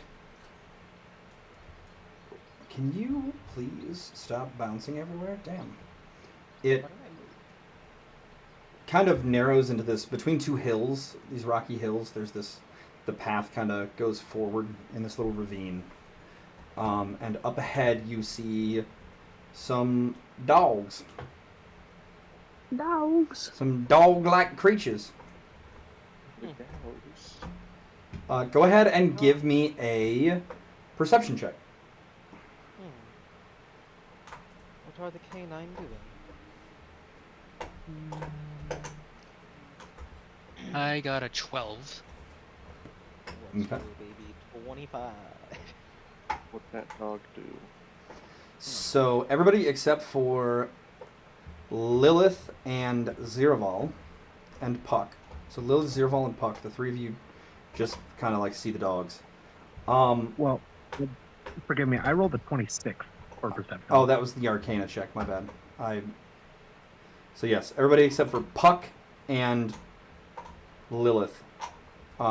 You guys see that these are actually hyenas, and they are currently fighting over a body of a woman. Oh dear. Are, and they're not like undead. They're just some normal hyenas. I wonder if she's from the village we're heading towards. Is she like a lion? That is what they look like. So based off of that, you tell me. Gross. Well, I'm gonna cast mage armor. That I mean, I looks- assume we don't hear any like cries of pain or anything. No, you guys hear nothing. that And looks as you fine. guys kind of like decide amongst yourselves what you're gonna do, I'm gonna run downstairs and grab my food real quick. Well, I think we should stop them before they just manhandle that body anymore. It might belong to the village, and they would probably appreciate getting it back in as good as condition as possible. From what I look of them, it looks they're either heavily damaged or undead. So I Well, if can. they're undead, I would probably know. Well, I I'm just. mean, considering you didn't really notice them that until we pointed it out, I don't imagine you would have necessarily known anything. Then maybe I'm stupid. I don't know. If I can get within, I'd say about 30-ish feet of it, I have a concoction I've been working on to deal with the undead. Radiant bomb, you would say. A holy hand Mm. grenade, one could say. I guess that's an apt way of saying it. Ingrid I believe takes it's out safe her to two speak that we're- revolvers. I think that these could do a pretty good job of dealing with most things, really. Since This is just going to tap his weapon and cause it to float alongside him. since they all pointed out the weird dogs to you, Puck, I will allow you to do an Arcana check to see if you can tell if they are undead creatures or not, or if you'd like to use some other ability instead of an Arcana check to. Oh yes, you guys. I will use one of the charges on my robe to see if I am sensing living creatures in these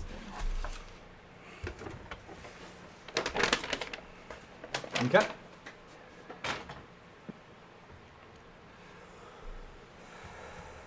Like a range, or is it just? Oh, it is within 60 feet of me. How far am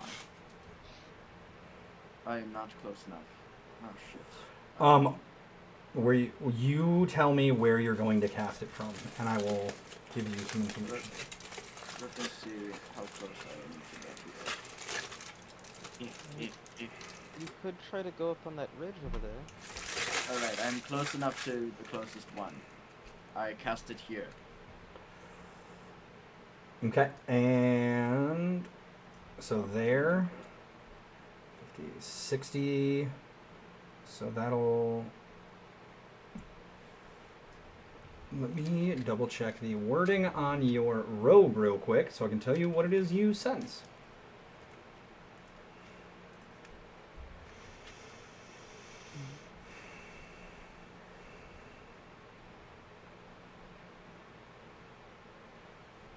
So, you sense the presence of 1, 2,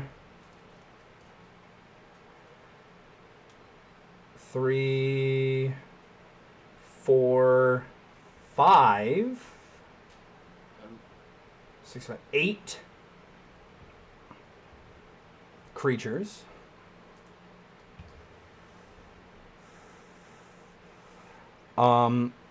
And you can sense that they are all fiends. 8 creatures. Okay.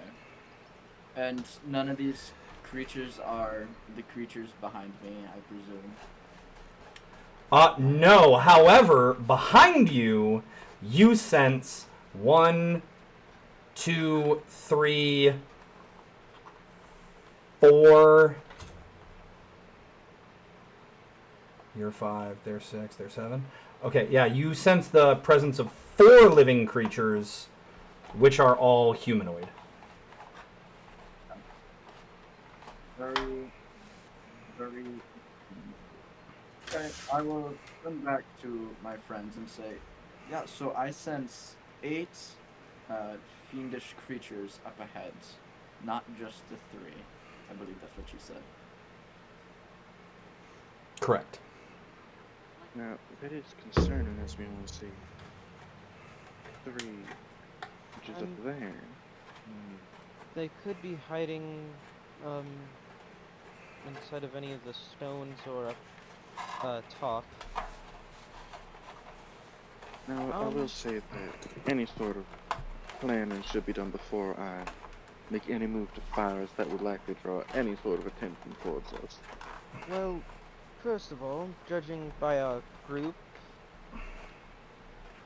I'm guessing our main frontliner is it Mallory? Yes. I don't suppose, swordsman, are you up close since you're, or are you farther back since your sword is floating? Yes. Yes. That. Okay. I'm guessing both. Can be. Divination card. Do you throw cards at them or? Hello, Z. I cast a bunch of things. I can do pretty much anything, but I stay towards the back.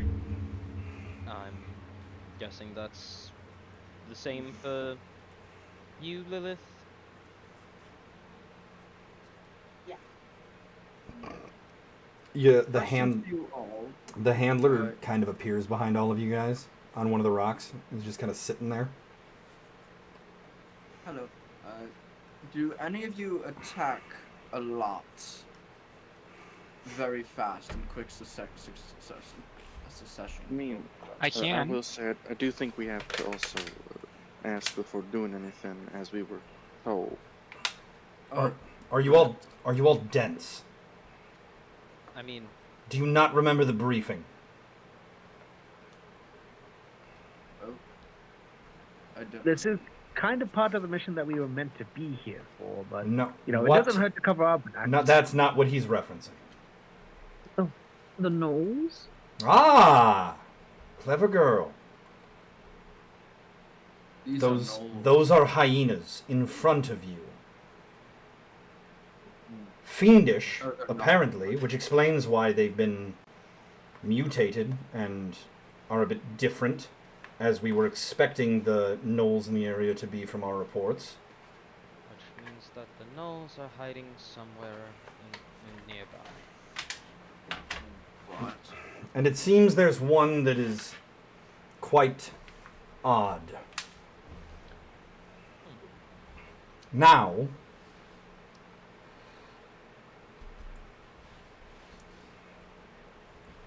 since I do wish to see what you are made of, I will not be assisting you, but the guild authorizes you to hunt the gnolls.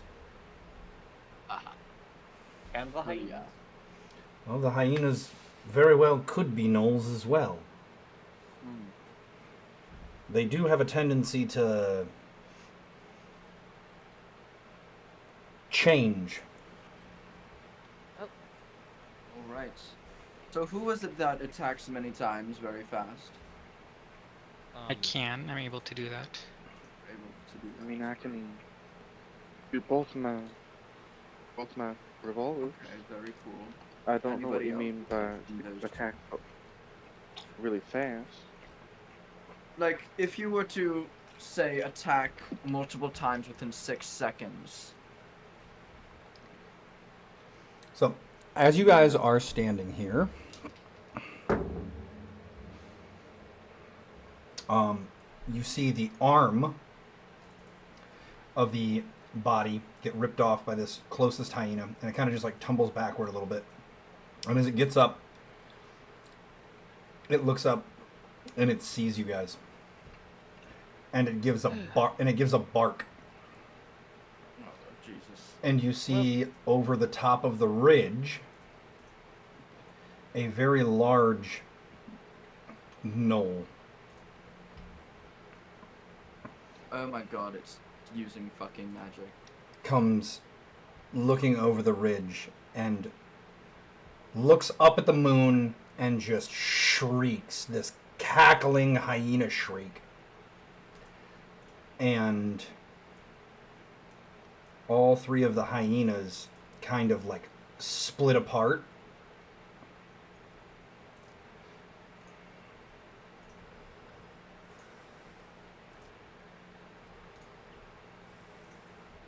And turn into gnolls. I understand what he was saying now. Roll initiative. Hope everyone's yeah. ready. Even though I'm not in the body, but I'm attuned to the hat, would I get the bonus to initiative? Yes. That would be 23 for me. The two of you share initiative. Oh, okay. Doc, my actual roll is a 19 total, just because I can't modify my initiative.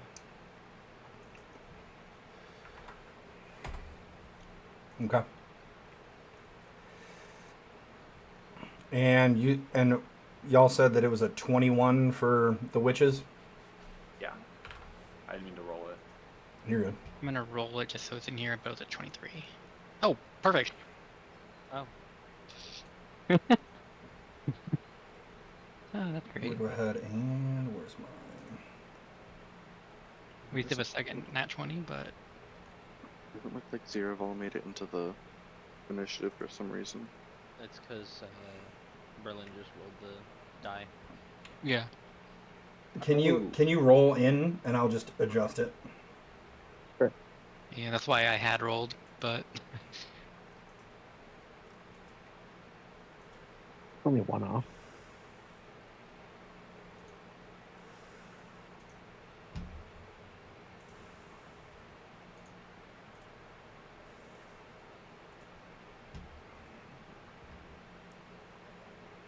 Okay. At the top of the round, we have Cassius. alrighty. Well, I think we should try and make them come to us, as it were. So he's gonna point out his hand, and a bolt of electricity is gonna shoot out as he sends out an electric arc at the nearest gnoll. Okay. Oh, okay, that's another nat 20. That's Okay. insane. That's 3. So the first bit is going to be a D8. I lost my D. Oh wait, there it is.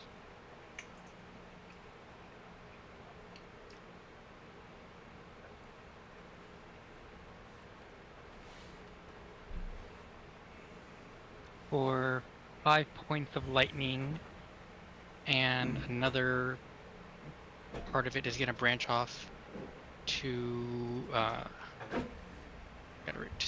the knoll, another knoll nearby, for a D4 of damage, and that's 4 points of damage.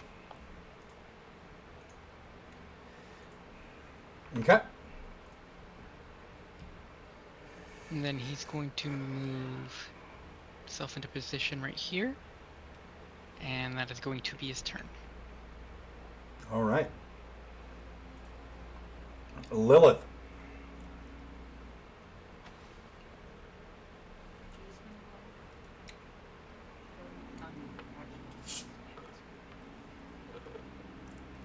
She's gonna action cast Hex Bleeding and get that in. Okay. I think it's hard to play the crit part. That'd be just an additional 8 and a 4 to each one. Too late. Yeah.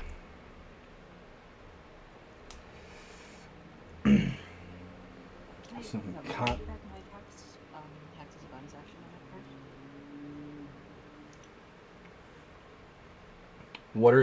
card? how are you casting Hex as a bonus action? Is Hex a bonus action? The actual hex spell versus like a Yeah. witch hex. Ah, okay. That's the confusion. But yes. That's fine.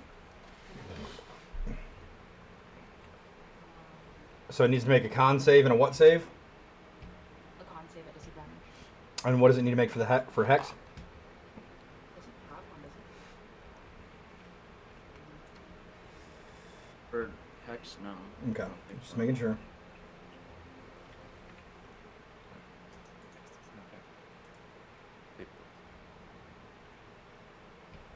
It affects only skill checks.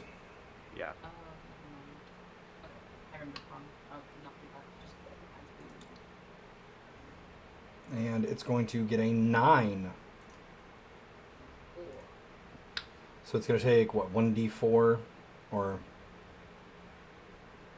Ooh, each time it takes damage, so, yeah. Yeah. Alright.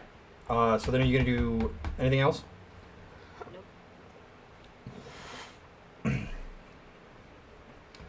Alright, Puck. Alright. I'm not going to do what I was going to do because I read the spell more and it's not as good as I hoped it would be.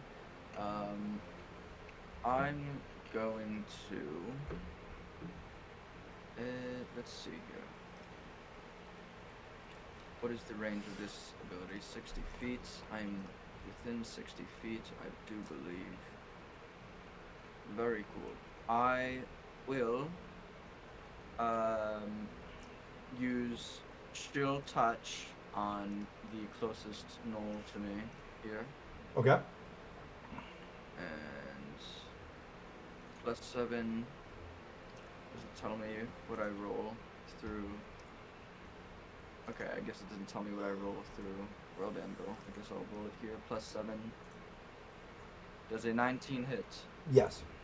Very cool. Chill Touch does 1d10 damage. It does 2 damage. Ha ha ha. And it cannot regain hit points until the end of my next turn. Alrighty. Can I roll the d4 for Yep. the Hex Bleeding? As well as your other Hex damage, I believe.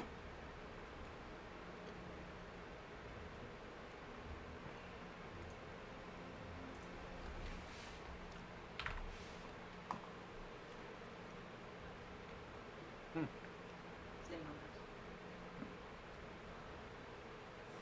Alright.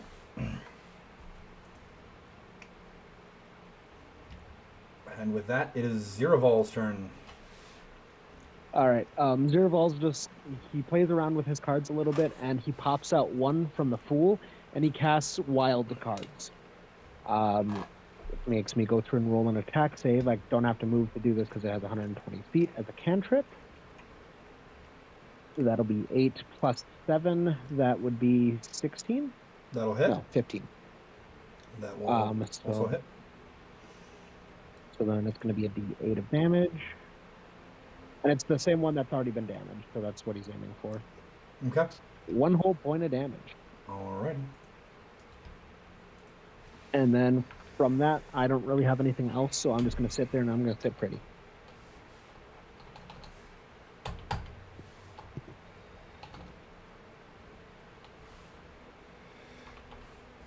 All right. Doctor, not Dr. Morgrim. Alright, oh, I don't have Measure Wild Dragon token. So I'm gonna move 15 feet over here. I don't really see so far anything up there. Give me a perception check.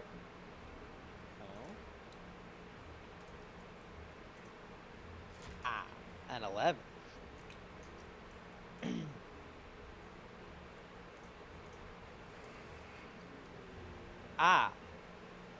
Creatures. A group of enemies. Well, I know what I'm doing. I'm going to pull out a bomb, and I'm going to put holy water on it, and I'm going to use holy bomb. So I'm going to throw it at the one in front. I believe it should just be centered on him, the explosion, so that'll get only that one No. up first. What is it, a radius of 5 feet? Yeah. They're both within 5 feet of him, so it'll get all 3 of them. Okay. So to hit on the first one, that is a 22. So the first one will get hit, and the other 2 need to make a dex save DC 14. Okay. So that first one will take 3 radiant. They fail their save.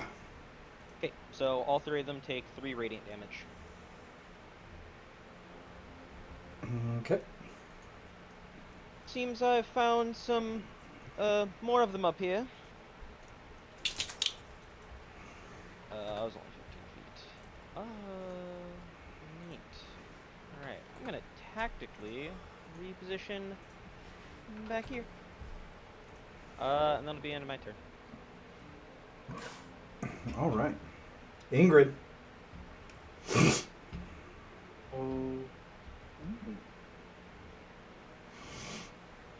I'm going to start by moving away from the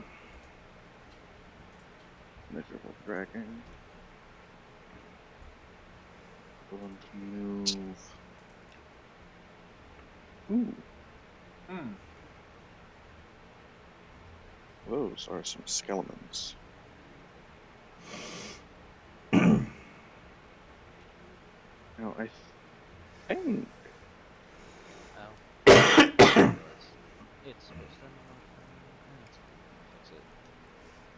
I'm gonna start by moving up here.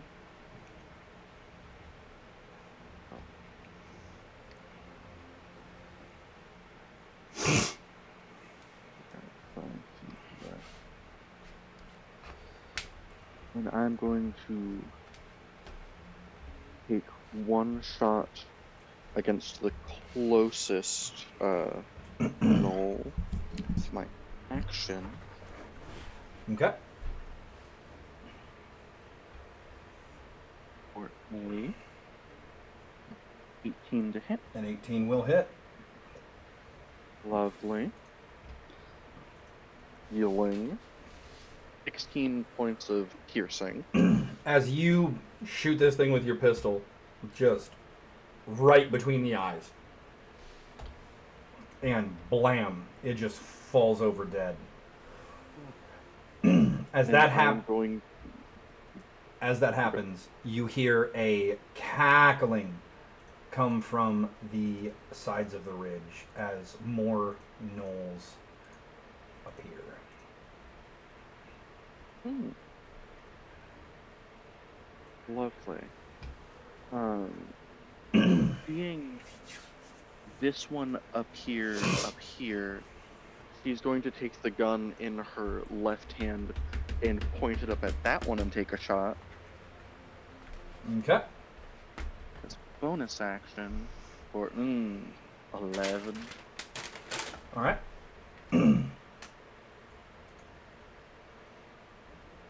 That's not going to hit, is it? 11 does not hit. No. Lovely. And I'll use my remaining 5 feet and just take a step back. Okay. Last turn. Mallory.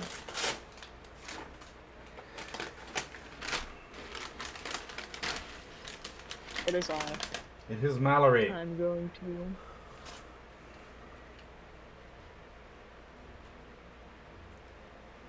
Walk to there.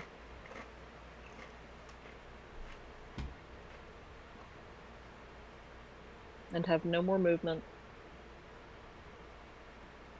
So I will hold an action for if any gnoll comes within striking distance, I will punch them. Okie doke. Well, slash get them with my claws. That is all. Next! Okay.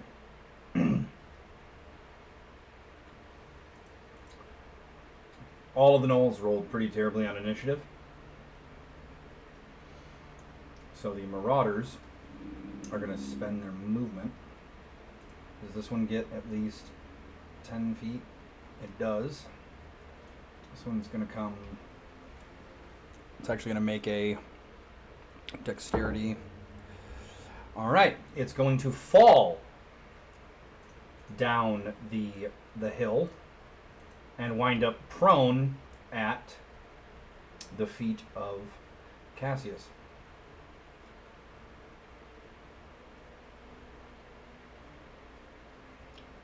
Lovely. Where the hell? There it is.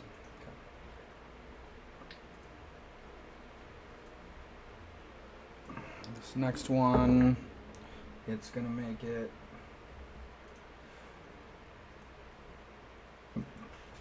So Mallory will be able to take a swing at that one once we get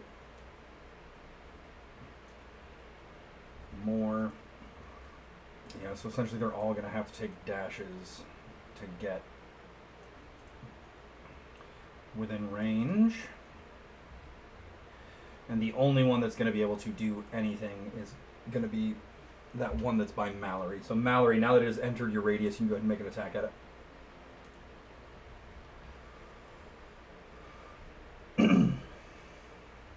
Let's fucking go. Hello? Where are my attacks? Here we go. Let's go. Does a 14 hit? A 14 does hit. Oh, that's cool. And slashing damage. Alrighty. Yippee!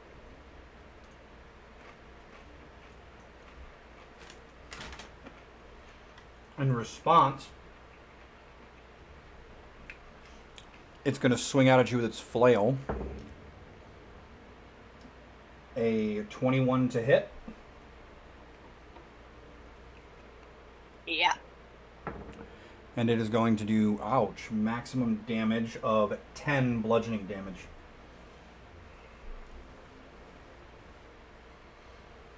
Okay.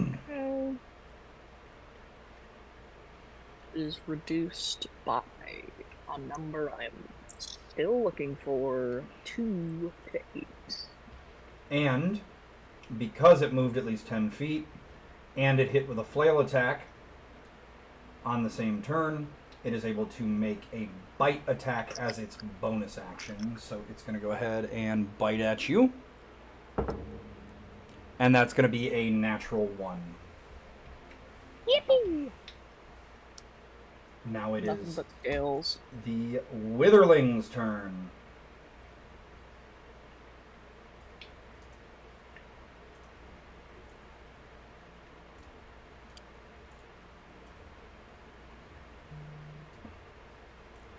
Oh yeah, and they're upset.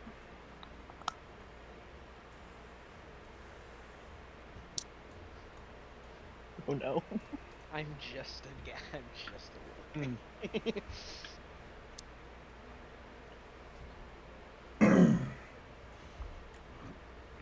Little guy. Yeah. It's going to be a 12 to hit. Misses. It's going to be an 8 to hit, a 16 to hit, and a 17 to hit. The 16 and 17 will hit. Okay. So you're going to take 3 necrotic damage and 5 piercing damage as one of them are able to bite you and hit you with their little spiked club. Ingrid. It's going to be a 7 to hit and a 22 to hit. 22 hits? You are going to take 4 piercing damage as it hits you with its club but misses you with its bite. Okay. Alright, now the big guy is going to go on the move. Let's see if he's going to make a dex. He's able to make it. He slides down the hill and comes up within range of you guys. Cassius. Yeah? He is going to hold up his hands and you see him channel some fire. Okay. Does a 14 hit? No. Okay. You see just a blast of fire go scorching past your head. And Mallory, you too see it just come flying by you. And that is going to be top of initiative order with Cassius. Alrighty. So, I'll not be able to get very many with this. Let's see.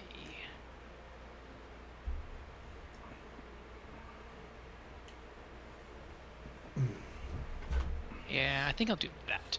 So, Cassius is going to send his Gravesword swinging out, and it's going to be attacking the prone Knoll with a green flame blade thing. Okay. And also is going to be imbued with the spell Crushing Wave. Okay. So advantage as prone. That is going to be an 18 to hit. That will hit. Alrighty. So that's going to be 12 slashing from his sword. Okay. And then there's going to be 5 points of fire onto this guy right here from the bounce. And then I need those gnolls that would be hit by the crushing wave to give me a strength saving throw. Okay. Excuse me. The one that got hit automatically fails, though. Okay.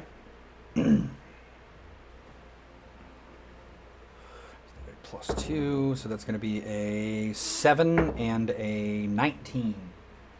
The 19 passes. Okay. So the two, so those that already took damage are going to take more damage.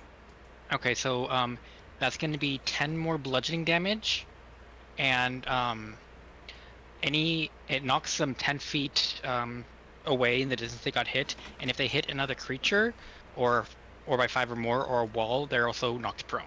Yeah, you essentially just slam this thing with your sword in that crashing wave, and you see it just...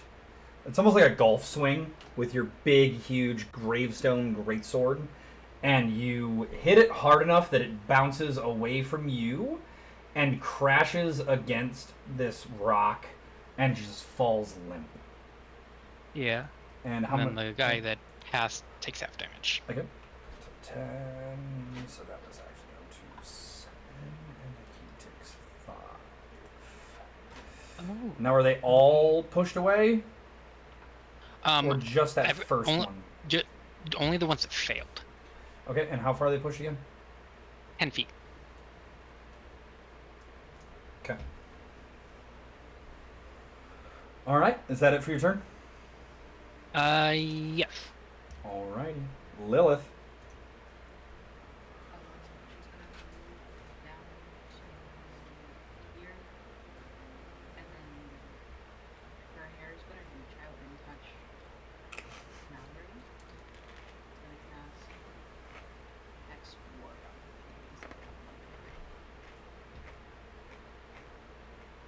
And then bonus action, she's gonna cast Dragon's Breath on herself from that string. Alrighty. Puck. Alright, I totally forgot to go for my skeleton last turn, but that's okay. I will look to my right, or I guess my left, because of the way my character is facing, and I will shoot out an Eldritch Orb at the guy closest to me right here. Okay. This one. That is a +7 to hit. Does a 10 hit? 10 does not hit. Correct.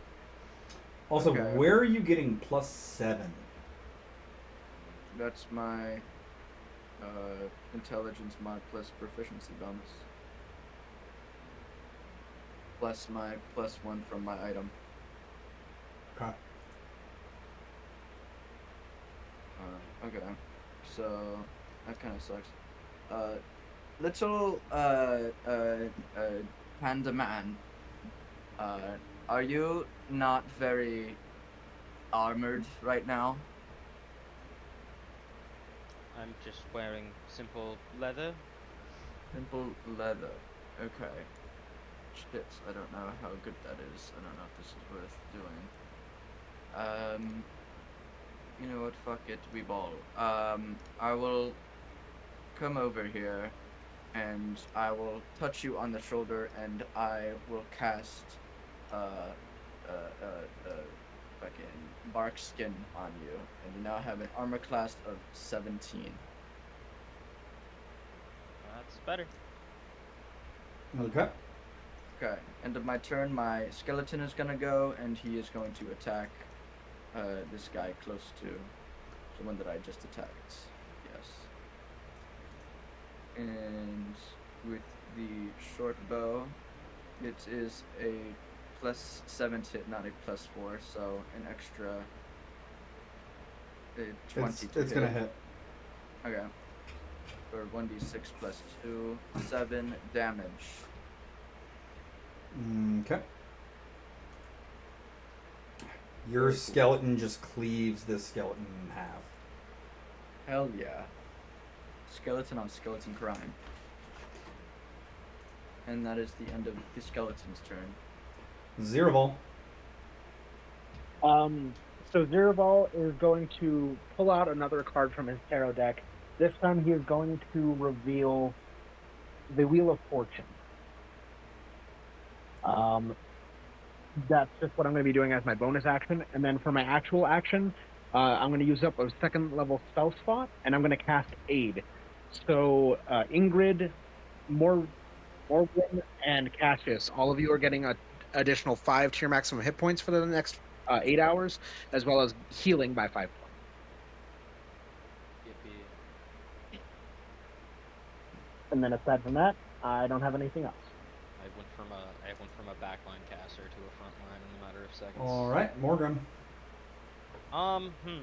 Let's see.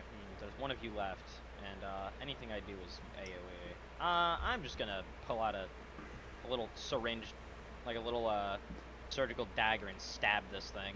Okay. Shank. Unnatural 20. That's gonna hit. Stab. 8. And Piercing. You hit it, and it just drops into a pile of bones on the ground.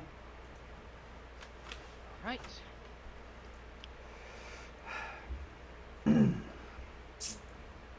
Anything else?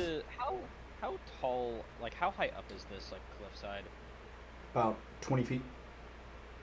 Cool. I'm gonna go up here. Just scurry over here. I'll go back just to show you. I went like this, and then I went here, so I didn't take opportunity attacks. Okay. And that'll be the end of my turn.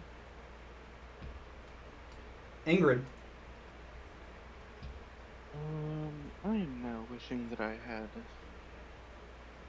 done, like, tried to see if there are any guys around before moving up that far. But, oh well, what can be done? It was a terrain disadvantage due to elevation. Like I said, that's about 20 feet up. So yeah. being able to see them was kind of rough. The only reason that Morgan was even able to check the ones that were up on the slope is because he moved close enough to see them.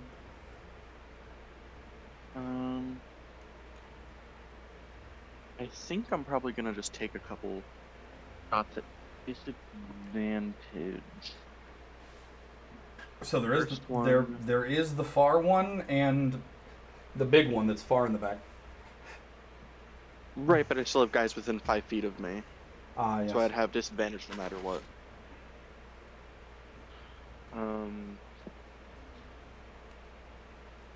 So yeah, I think first attack will be on the... Or... You know what? 'Cause why not? First attack will be on the one directly in front of me. Or... a...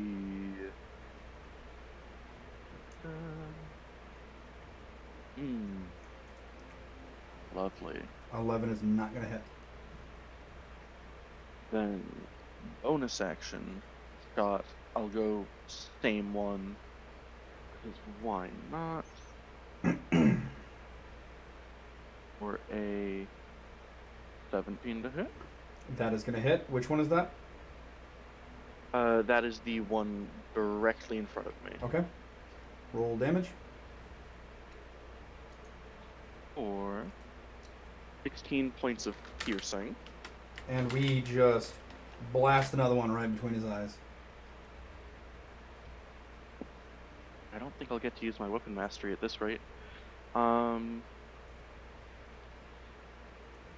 Action, bonus action. I was hoping to... Oh well. I think I'm gonna just pass turn there. Not wanting to take any more swings. Alrighty. Mallory. Yarp. Alright. Oh, what is that check distance on this thing?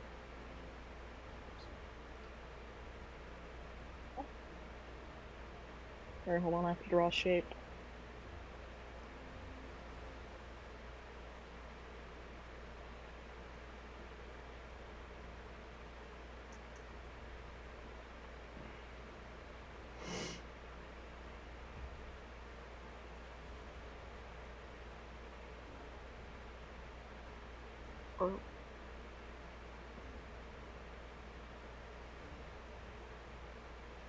What shape are you drawing? What is happening? What are you trying to do? I'm trying to draw a 30-foot line. AoE 30 feet line. Mm-hmm. Like, Oh, I'm drawing on the Like- wrong thing. like I understand this? now. Hold on. okay, Okay. I put it on the map for you. Hold on, can I move it if it's not mine? Yeah. Yeah. Okay, cool. Wait, hold on, let me...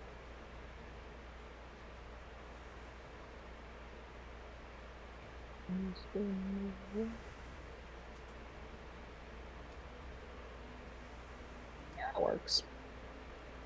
Move my guy. You are going to take an attack of opportunity. That's fine. Anyways, I'm gonna It's blast gonna be all these three guys. a 22 to hit. I'm gonna give that Yep. disadvantage with Wheel of Fortune. Wheel of Fortune. Okay. It's gonna be a 12 to hit. Nope. All right. Bless. Anyways, I'm blasting. Lightning breath. These three guys. Okay. I need a dex save from all three. It's gonna be a 14, a 14, and an 8. 8 fails. I believe the rest take. Yep, half as much. Okay. All right then. That's about. That sounds about right for me. A grim moment. So everyone just takes 1 damage, I guess. Now, hear me out. Doc, would you call an exhalation of magic energy a spell? It depends.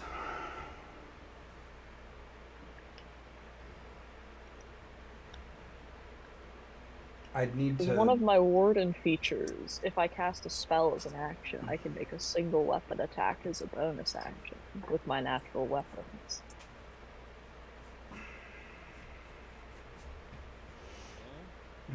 Would you allow my breath weapon to count with that?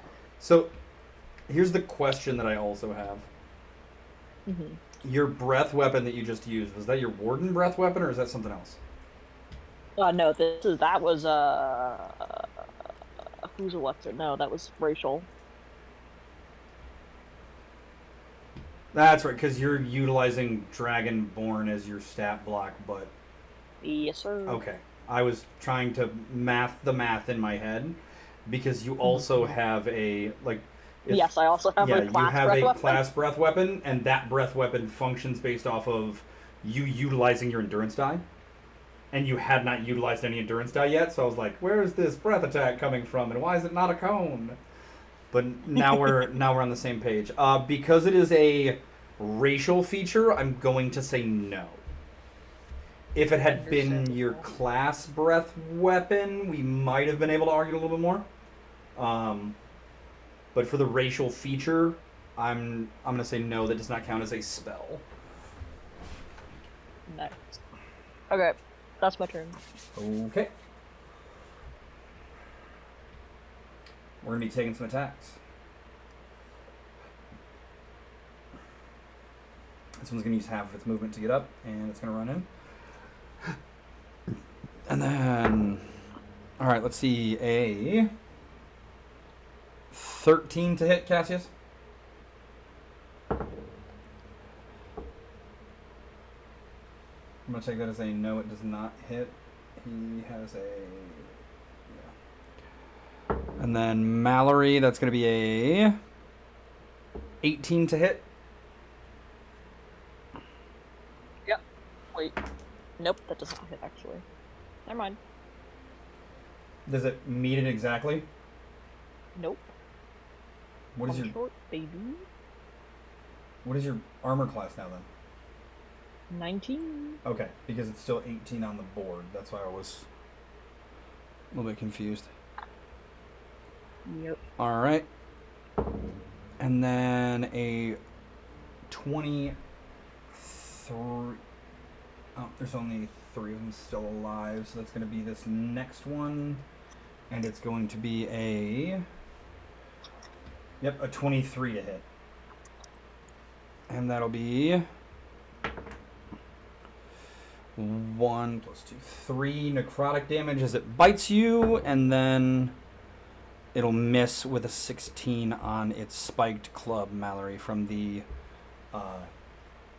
skeleton one in front of you. Is 3 minus 2 from the Tay thing. All right. And as Ingrid has been identified as the threat, apparently, does a... About Okay, a 9 is not going to hit. correct. Let's see if a... Ooh, a 19 does, though. Does it not? It hits, yeah. As a scorching fire blast comes from the big knoll in the back. And you take 5, 4, 6, 15 points of fire damage. Oh, great. And it's going to move up. Top of the round with Cassius. Is he within 5 feet of this guy right here? Yes. Okay. Perfect. Okay, and I guess the other gnolls are like at least 10 feet apart, right? No, they're all within like 5 of each other. Okay. Roughly. Cassius is going to imbue his blade with sleep as he does a green flame blade attack on this guy on the guy right in front of him in the middle of the pack. Okay. That would be a dirty 20 to hit. That'll hit. Okay. So that is 12 points of bludgeoning against that gnoll. 5 points of fire against this guy. Okay. And all of them that are still alive need to make me wisdom saves against sleep. Within how big of a radius? Just the ones that got hit by the damage, or? It's within 5 feet of this guy, which is why I was asking. Okay, so it'll just be the one behind him, because the other two are corpses, and the other one's on the other side of you. Okay.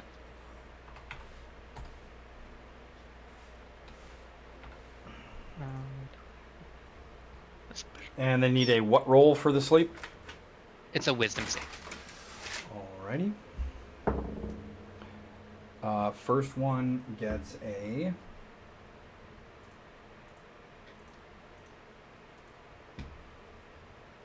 dirty 20. Second one gets a natural 1. So the big guy is asleep. The little guy that's directly in front of you is not.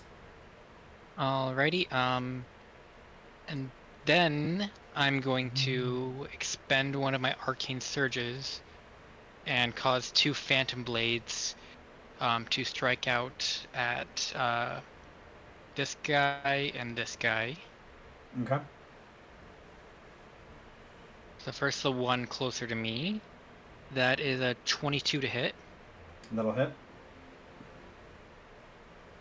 For the good roll, 16 damage. Okay. And those are the other two that you haven't hit yet, correct? Yeah, those 2 right there.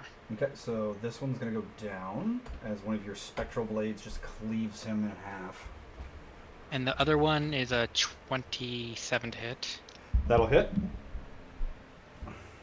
For 8 points of force. Okay. Alrighty, and that'll be my turn.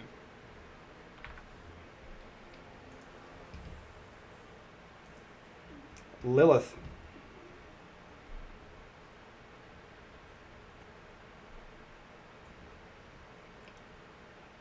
Yeah, there we go. I'm gonna bonus action tackle to extend the hex off Mallory, Okay. and then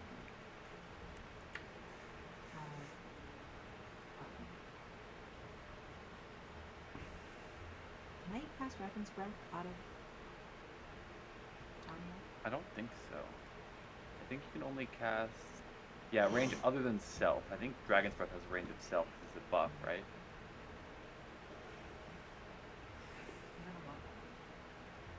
Oh, I guess it is technically touch, but I guess you chose yourself instead of me. You know, just because it's funny, we can say that it's coming from the doll. Yeah, let's go. Cool. Okay. Wait, hold on. So should I be like there then? I don't know if that's gonna be gonna get that.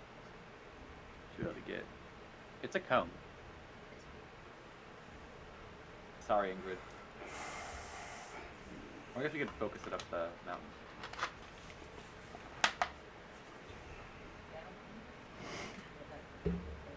Just rotate. Well, we can only get 2. Yeah. So what are you Yeah. doing, man? Don't worry about it. Okay. 3, 6, 5. Do you want me to roll it or don't roll it? Oh, you got it. And that's a save, correct? Oh, Yeah. thanks. It's going to be a 11 and a natural 1.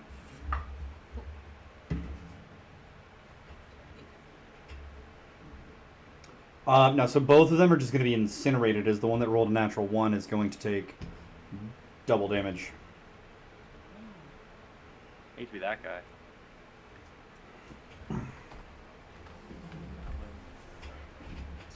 How far was that? Hold on, I think the doll's gonna keep toddling along. Having come up here incinerated too is gonna. It's bold now, you know. Hmm? It's like it's emboldened. The doll Yeah. incinerated to him, and it's like, that was easy. Yeah. I should have just started with that. Keep walking. It's just like the little toddling over heavy head, just like walking, like leaning backwards. Thunder. That's turn, yeah. 1 second.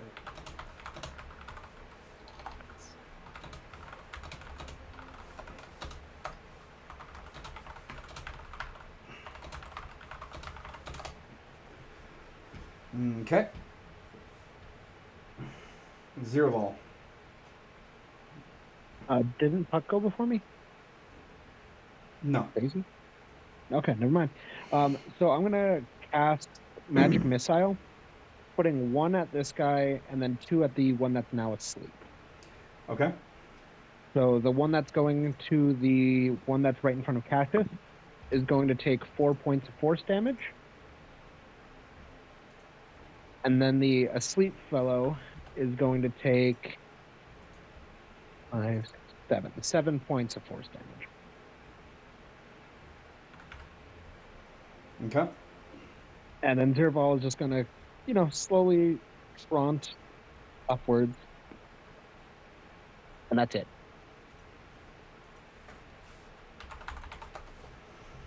Puck. Right. I'm gonna try to hit the guy with an Eldritch Orb once more. I'm gonna aim for this back one though, this big guy. Okay.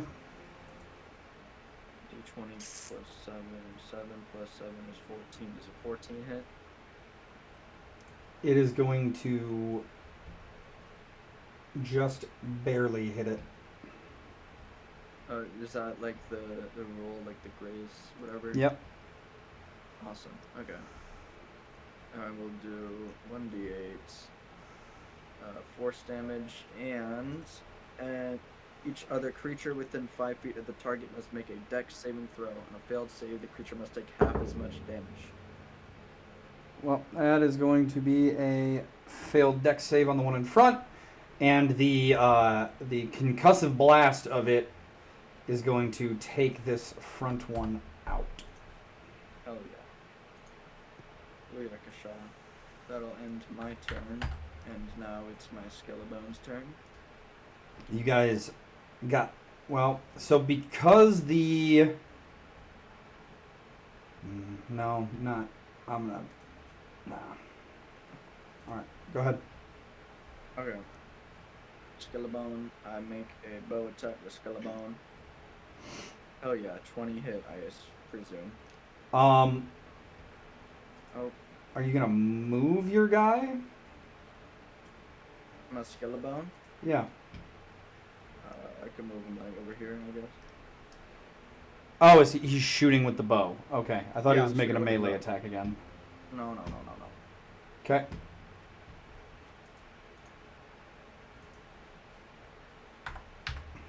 Seven damages. Okay. Respectable amount of damage. First my turn. Ingrid. Doc, My bad, Morgan. like, Nope. okay, Morgrim's gonna go over here.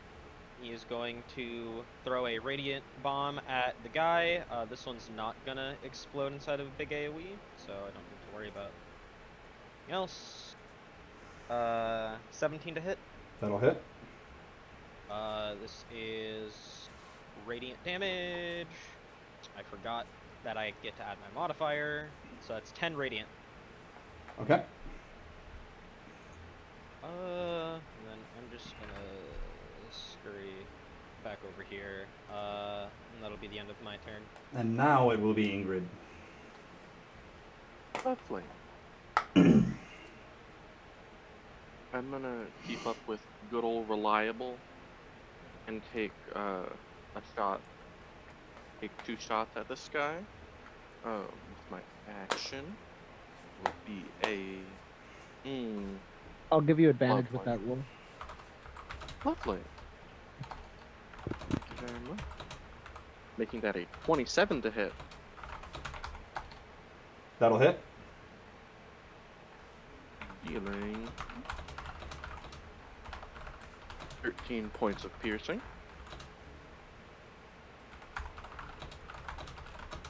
And bonus action, another shot for a 15 to hit.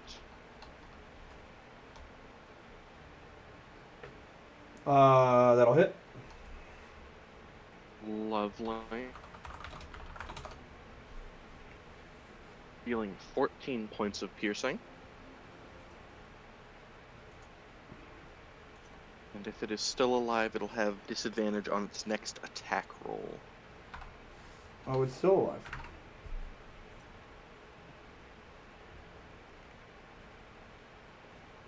Then it'll have disadvantage on its next attack roll. Okay. And I will back up. Or Mallory. go up this way. Alright. There's a tiny doll in my way. Oh well. I mean, I'm pretty sure you could stand over top of the doll without issue. Yeah. I'm a tiny creature. Don't worry about me. Okay. Yeah, that's my turn.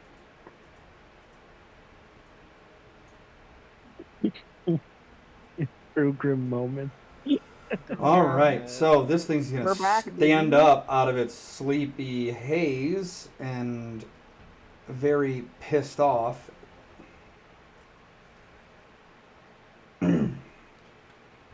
It's gonna swing at Grim with its flail at disadvantage. So that's gonna be a 17 to hit, which is gonna miss. And then it's going to do it again without the disadvantage, and that's going to be a 21 to hit. Actually, that's going to be a bite attack. So, Bong. Yep. okay.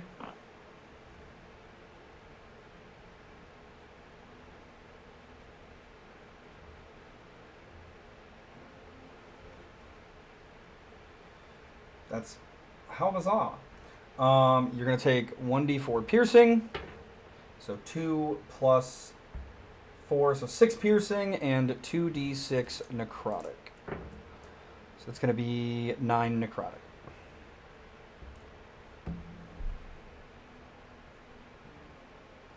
And the gnoll is going to look at all of you.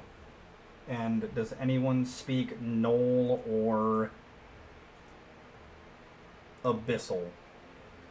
I speak abyssal.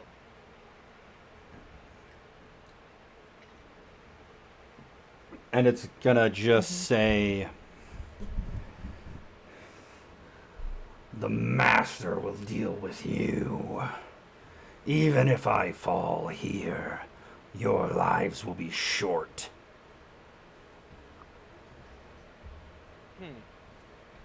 Well, that sounds important.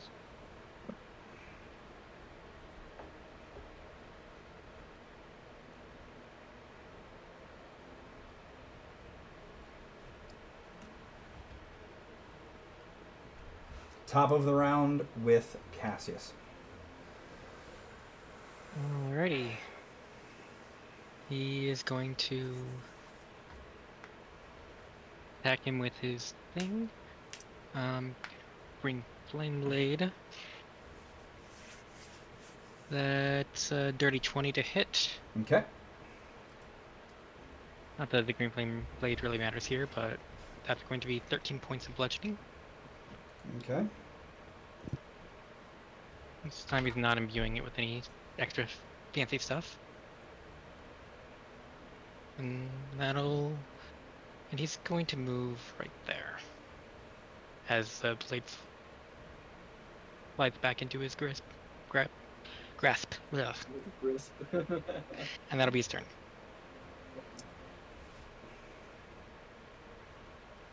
Lilith and Tanya. You want Tanya to move so that she's not going to catch. I moved to, well, Mallory's currently standing in front of me. Oh. I can move to, Okay, like that's there. exactly how that's And then, yeah. Or like that. flipping. Hmm? Yeah, that's good. Can you get both of them? There's only one guy left, right? You can get Hmm. both. There. Yep. That's action. Let's do 3. Let's go fire.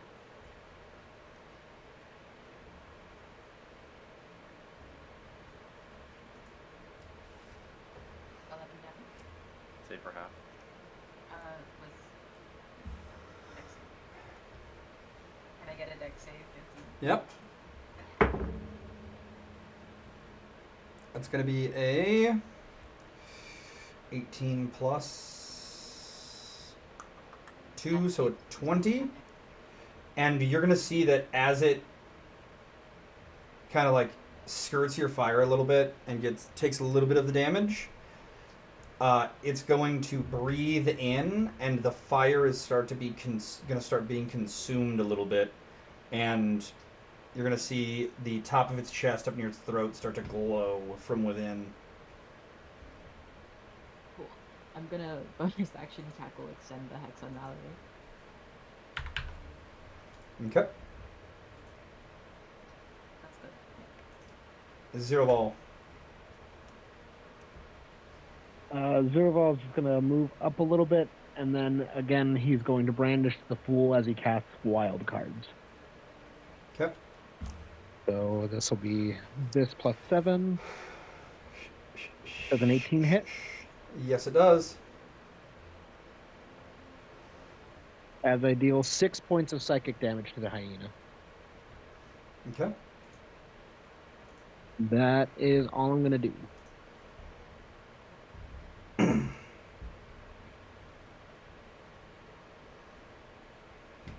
Puck. Oh yeah. I am going to.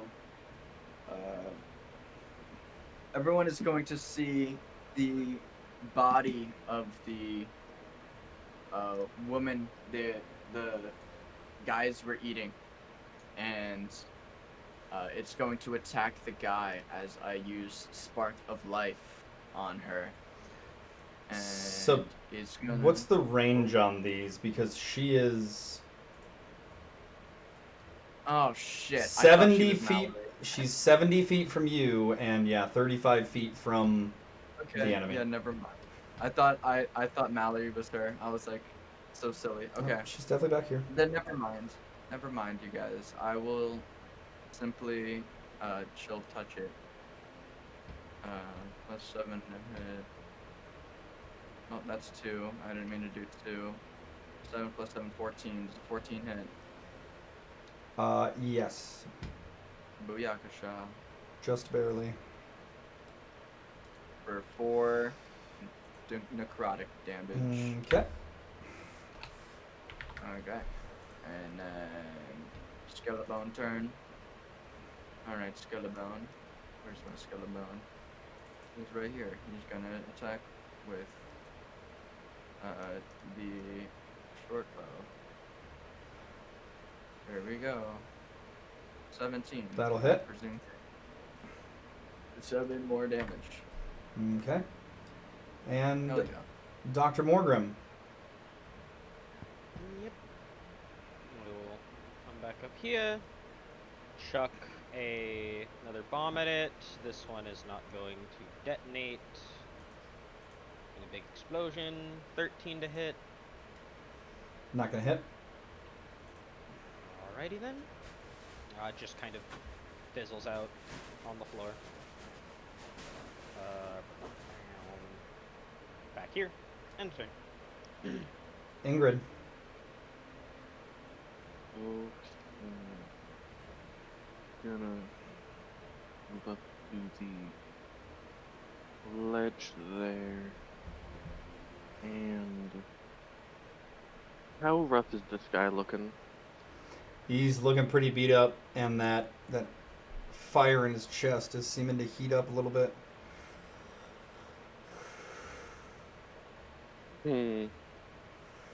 Does it perhaps look like this guy might explode?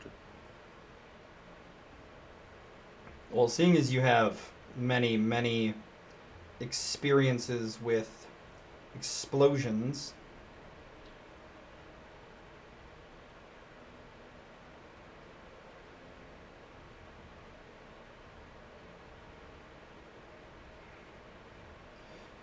go ahead and make me an investigation check. Actually, give me an insight. Insight. Okay. Not great.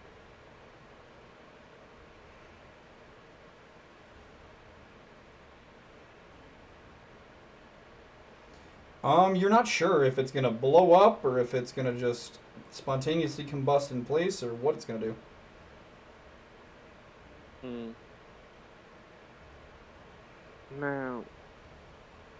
Now, I don't know if either you two, any of you down there that's right by it do much, but it might explode. So be wary.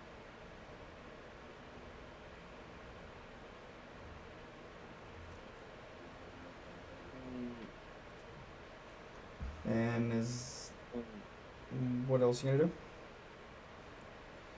And that was free action. Yep. Yep, lovely. I guess action, I'll shoot.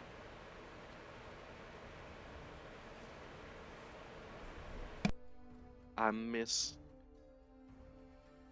I'm gonna fire again. I'm I miss again. doing great. Miss again. Yes. Okay. Is that gonna be the end of your turn? Yes, past turn. Mallory.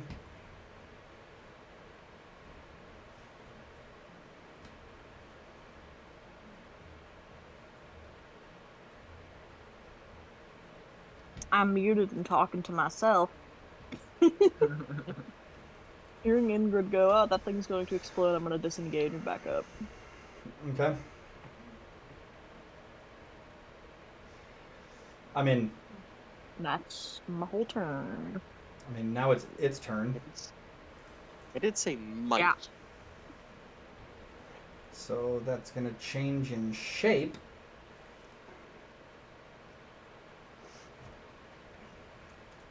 Instead of being a circle. Goodness me. It's going to yell in Abyssal. That's actually a little big. My goodness. Oh, little. Yeah, I was trying to...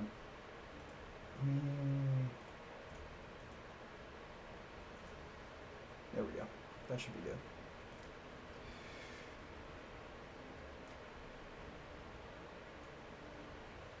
I'm just out of range. I think.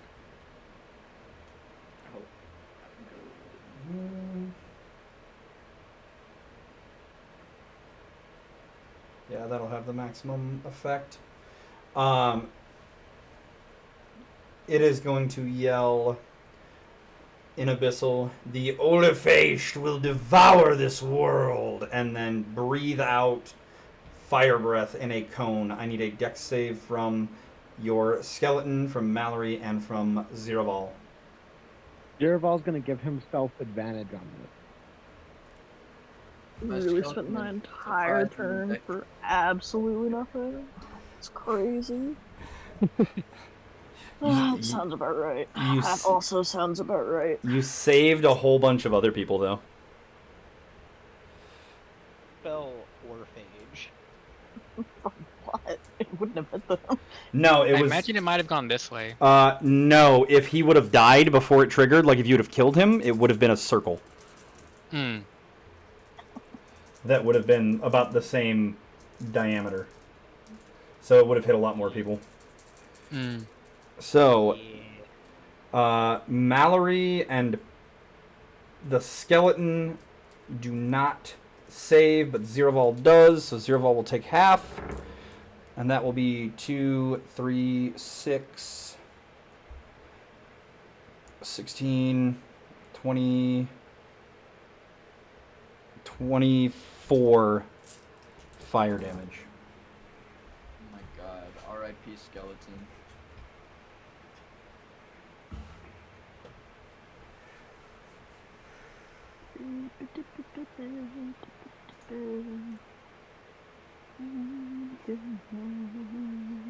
Is that worth burning? And it is going to I'll reduce the damage, fall to the ground at that point. of course. Oh, And That you are was, now out of initiative. Oh yeah. you two, I have some healing potions for you. That would be lovely. Thank you. That last little spat really scorched me a bit. Yeah, he sort of opens his zipper and then grabs 2 of them out. I brewed them this morning. It's just a normal healing potion. You want me to roll it or? Yes, please. All right, Ingrid's gonna take this time to reload her pistols. that's 7 healing for you, and then for Mallory, you will get 5. Oh Of yeah. course. That's fine. I did overhear what he was talking about. The first time he talked about that his master will deal with us even if he fails, and then inside of his final moments before he did that breath attack, he talked about, if I remember, it was the orphage will devour this world. The Olefeist. Orphish. I don't want to be devoured by the orifice. That's weird. Mallory, give me a insight and a history, both at advantage. Beep, beep, beep, beep, beep, beep.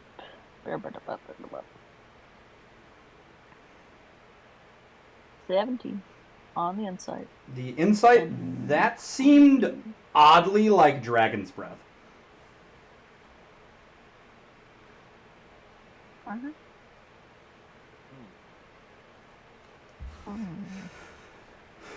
And the history?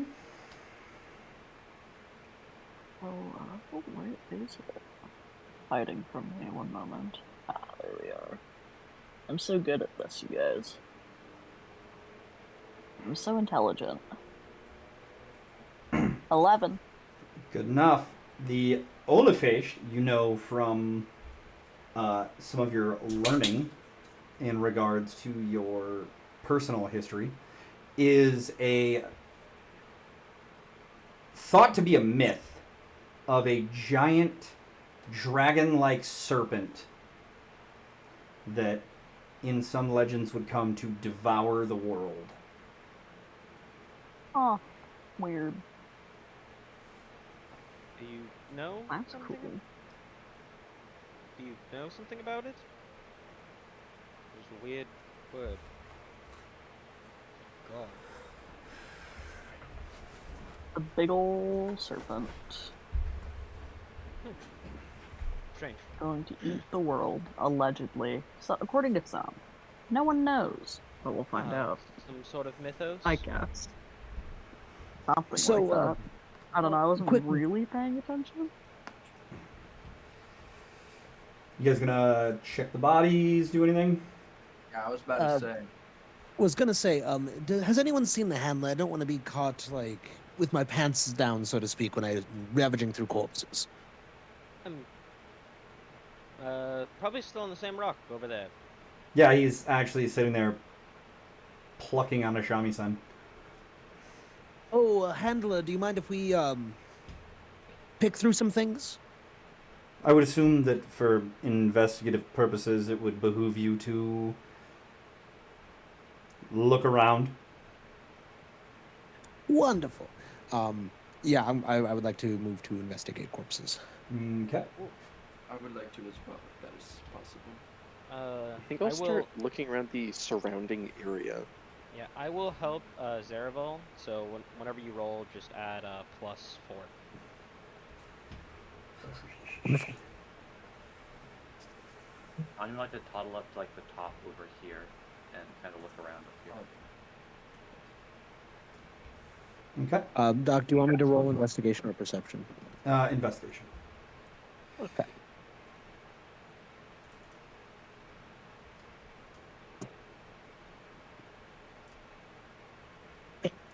You see, even with your very... Actually, that's a nat 1, so... Yeah, I mean, it's kind of hard to miss. You see this symbol either carved or painted on all of the armor of the gnolls. That's strange. This seems to be some sort of... Is it like a draconic cult? Is anyone else going to check the bodies at all? Alright, I had rolled to check Yep. the bodies. Okay, so Puck, you notice that these gnolls are kind of weird. How so? Obviously, you saw in the photos that some of them look to be a bit damaged or infected. You also notice that similar to your compatriot Mallory, these gnolls also have scales in random places on their bodies.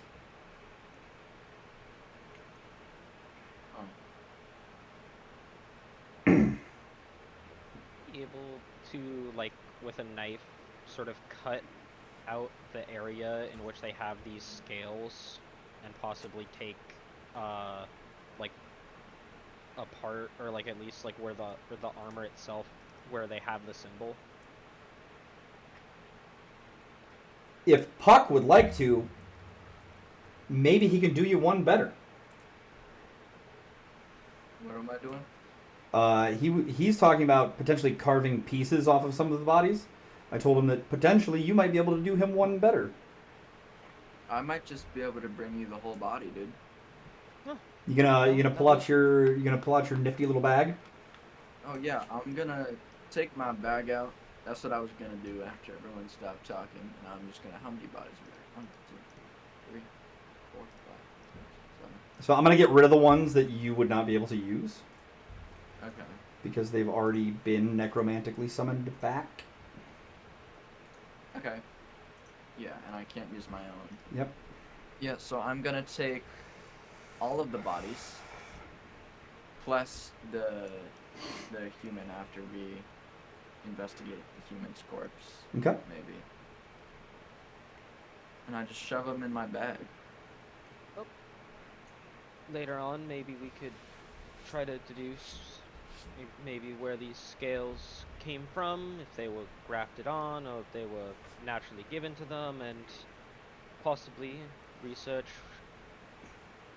maybe a possible bandit group or a cult inside the area with this symbol. Something like that. Thank you, Puck. Right. No problem, dude. What do I see when I come over to the Give the me person? just a second. So Ingrid and anyone else that's like looking around in the general area, you go ahead and give me perception checks.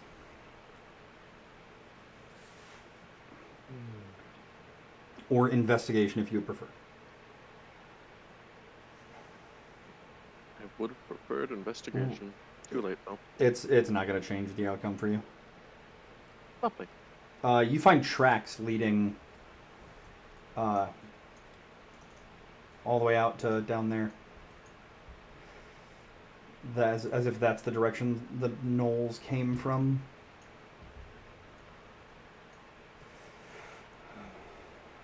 Yeah, from what I can just gonna walk over to the village and call down to them. Now I do see some tracks of that seem to be from the gnolls, but they all seem to be coming from the direction we were heading anyway, so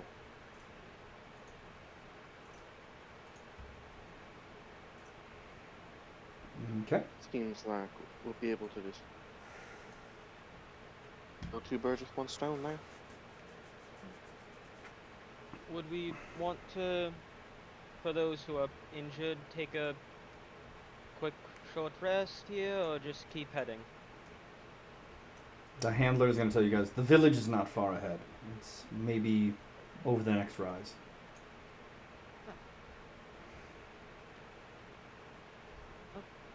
Just keep going there. Be on our merry way. Real quick, if I may, is anyone missing any part of their like equipment or something that might make them feel a little bit better about what we're doing, so to speak? It can't be magical, but I can, provide you with something.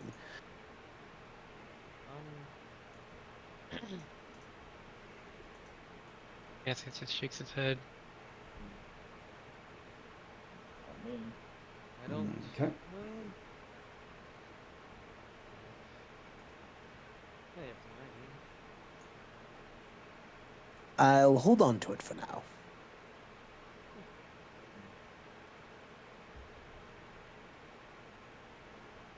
Okay. Anybody else want to do anything besides investigate this lady's body? Well, I do think it might be a good idea to bring her back to the village, because if she does belong there, I imagine they would like to know and have something to bury. Is my my cloak's ability still up? Has it been an entire minute yet? Can I see if there are any other living? Yeah, creatures? it's been a minute. Okay. Does the doll just want to accompany me?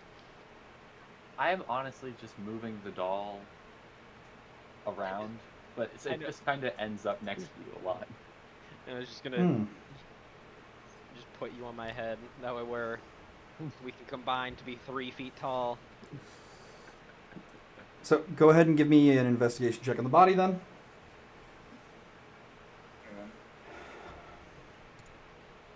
Investigación. Ooh, 28. This does indeed look like somebody who'd be from the local village. As you take a closer look, it seems like she's also inflicted with this weird scale thing that the gnolls had. Oh, shit. Not only a null thing, guys. Could possibly be a disease. Maybe some infection or virus that the gnolls carry. We'll at least have to let them know just in case, because we don't know how it spreads yet. Yep. Well, I don't have any issues in terms of diseases, so I'll be happy I to can carry her research it. too. But yes, she is a I can put her in my bag. she is a half-elf woman who has, much like Mallory and the gnolls, scales just on random parts of her body. And I'd rather you didn't. That would be a bit disrespectful to treat her like others. Okay, I'll put her in the good section of my bag. There's a good section. I'll just carry her. It's fine. Okay.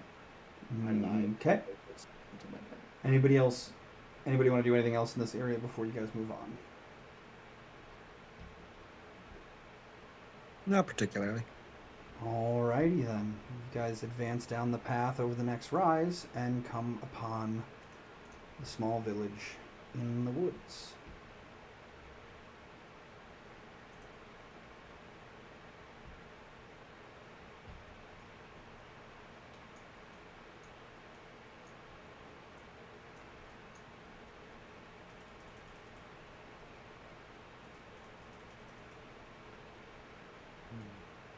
It's massive.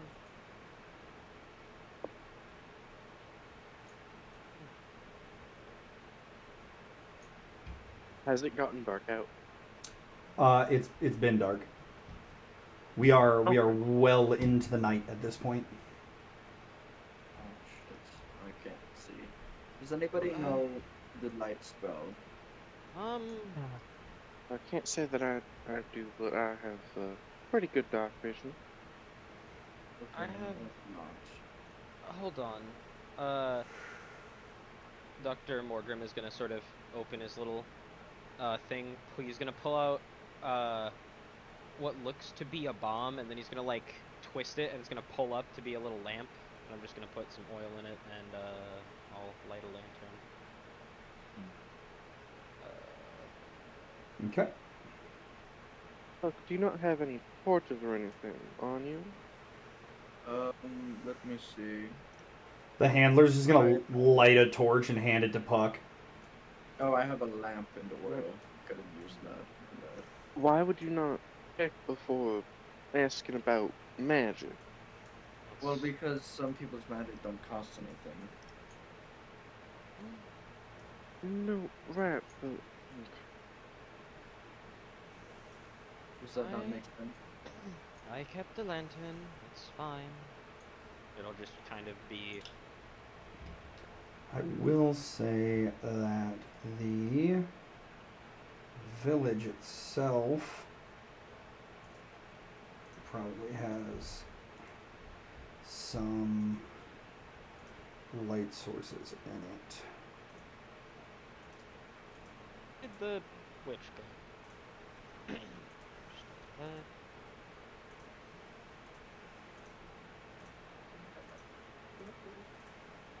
Oh, wait, no, the witch is dead.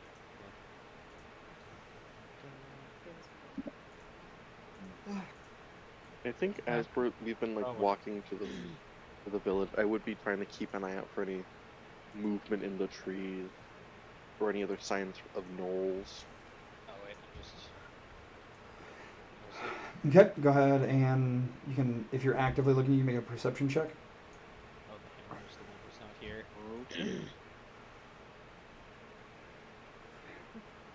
He was my passive. Ah, there.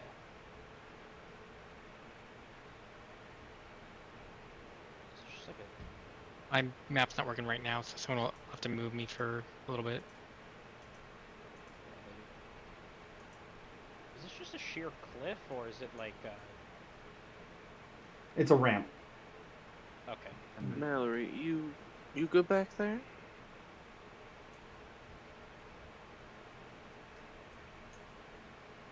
I'm gonna assume that Mallory just walks up with everybody else. Yeah. Oh, thanks.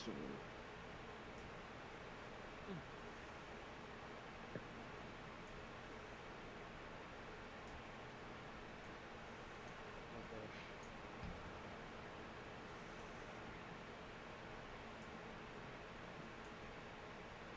Oh. I saw something phase in and out of existence. This map is killing my laptop. Same. It's yeah. It. Oh, yeah. I don't know why mine's not handling it well, because usually it's decent, but Oh gosh. It's okay, chat. I'm tanking. I think it's the through it. lighting. Yeah. I think it's just the size. I think it's just big map plus like all of the lightings that we're loading in. Okay. My laptop can run Monster Hunter, but not this map. The This is true. what does it in. Okay. So, as you guys enter the village, You notice there's no like knoll presence or anything like that. However, there's nobody out and about. It's very quiet. Oh. Just the normal sounds of like small animals and critters that would be around, but no people. And while it is late, it's not so late that you would think there would be nobody. I hope this is a ghost town.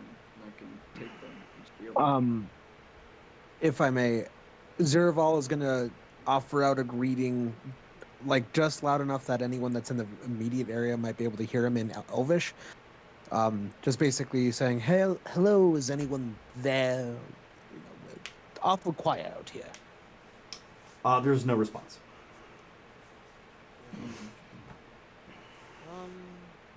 I'll walk up to this house and I will use my second use of the thingy that I have. I do see. You two could people also using look reach in shots. windows like the doctor is if you don't want to utilize stuff. Are they just sleeping in there? They are asleep. Okay. I guess people just go to sleep inside this town, are they? just gonna What stare at them time through the window. would it roughly be? Probably about 11 o'clock at night. So, pretty normal for people to be asleep at this time. I don't know where we're going to sleep. What Yeah. if we totally pranked them? I don't suppose that. Puck, come on. No, but we could prank them. It would be so funny. Yes, but that's my- not. That has nothing to do with the job. Given I am an elf, would I know anything about like, if in Elvish culture, if it's like a super normal thing So- for people to go to bed so early at this time It of year or would something? the ruins you found were Elvish. That area was conquered by the Empire, though, and so there's no guarantee that this is just an Elvish area. Go ahead, and those of you that are in this vicinity, give me a perception or investigation. Yeah, what Cassius would be just looking around, seeing if he can find some sort of like tavern or anything like that. Yeah, is this door just auspiciously open? Yes, or... that is what I was going to have you guys find with your perception investigation checks. Some of these doors are just open. Huh.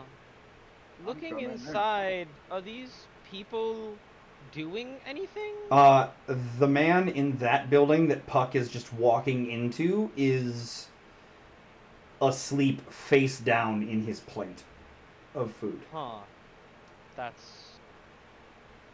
Puck, you know. There are like a lot of seemingly dead bodies in here. They're I kind of sleeping, Puck. Shut up. Well, we could make them dead bodies. I'm going to stab you. Okay. I'm gonna sort of go. I'm gonna. I'm gonna like climb up on the table and kind of shake this man awake. He groans, and when you touch him, he feels very hot to the touch. Hey. And yet again, you see odd scales on their bodies. This is I think Where are the they're witches? gross and infected. yes. I'm gonna sort of pick up the little doll. Excuse me. Don't mind if I grab you. Remember, I can't get through the door. Yeah, I'm gonna bring you over here. I know you and your compatriot are well aware of hexes and different curses.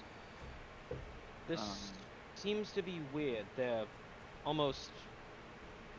hot to the touch and they're starting to grow scales. Are these like red scales? Like of a fire dragon? No, they are in different colors on each person. Okay. Is this person in particular like a color or? One has silver scales on it, and the other one has green. Okay.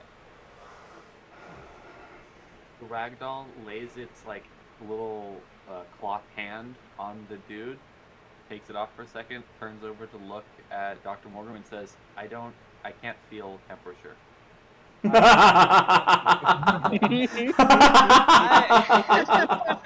Wait, can I feel can the plushie feel temperature or? Close, I mean, close enough. I can barely feel temperature either. It's fine.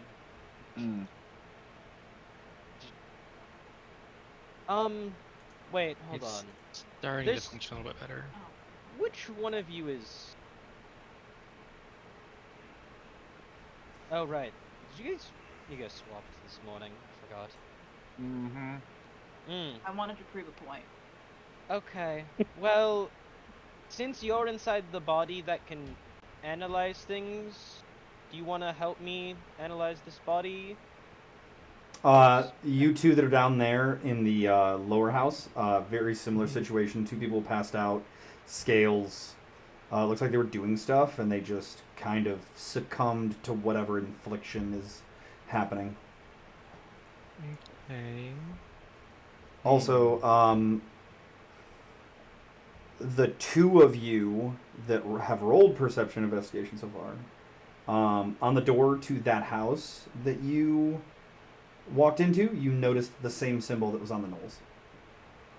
Gotcha. Is it? Do you want me to roll one now, Doc? Sure. You guys can roll one down there.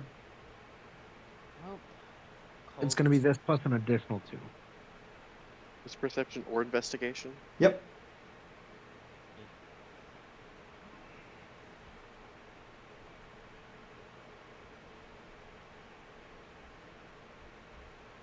Zirval doesn't notice anything.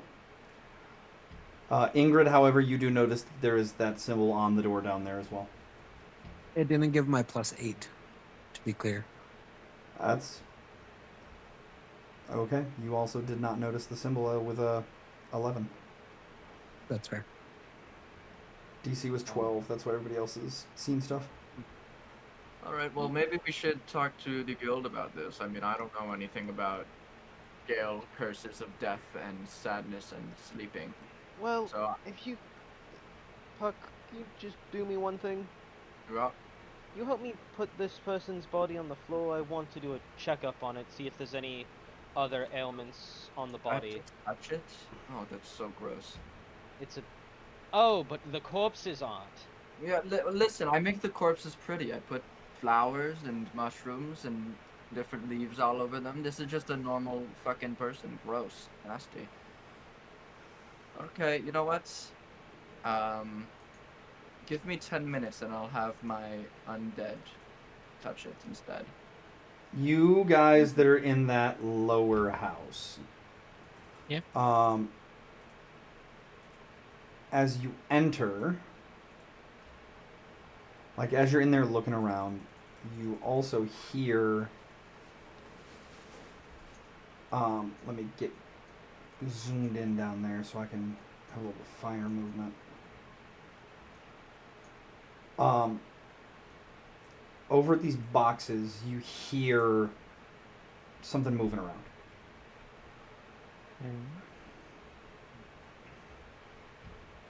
Yes, he's gonna make his way over there and kind of listen more closely to see if he can try and identify what it is. You hear movement inside of one of the boxes.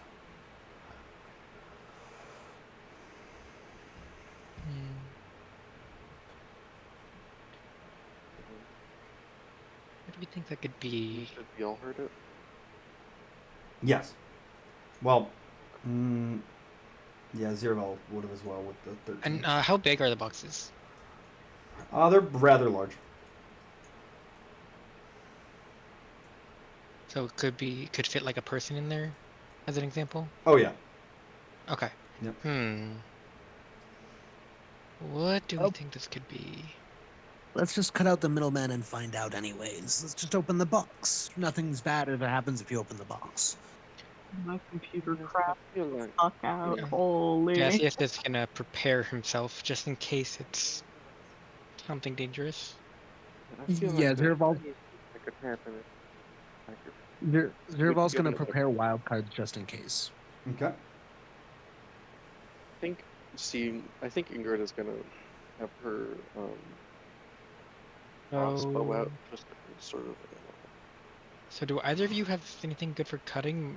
My weapon's a little bit on the blunt side of things. Oh, I've got a sure. dagger. Well, upon you saying that, Ziraval is going to pull out another one of his Arcana. He's going to activate card number 1, the Magician. and before us spawns a crowbar. For the next 4 hours. Alrighty, this'll do. I think I'll handle it. I imagine I'm a little more fit than the two of you from the looks of it. Go on. And gonna take the crowbar and pry the box open. As you pry the lid to the box off, you look inside and you hear a voice go, "Ah!" And there is a screaming, chubby little boy in the box. Is it Little Bill? Oh. Little Bill is crazy. Okay. well, Sorry. Small child, it's okay, it's okay. We're not here to harm you or anything like that. We're just here to be sent by the guild to investigate. The guild? What the? Hear this? What's a guild? Do we hear the scream from our Yeah, our you area? you guys would have heard the scream. Yes. Oh, come on. Mallory, I'm assuming that you're with one of the groups. Yes, I'll be with somebody. Okay, well- My toaster decided to simply Yeah. cease existing. Yeah, this map's a little rough. We're powering through.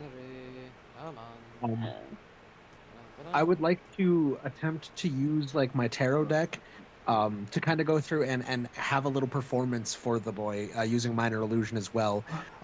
Just kind of trying to get him to settle down.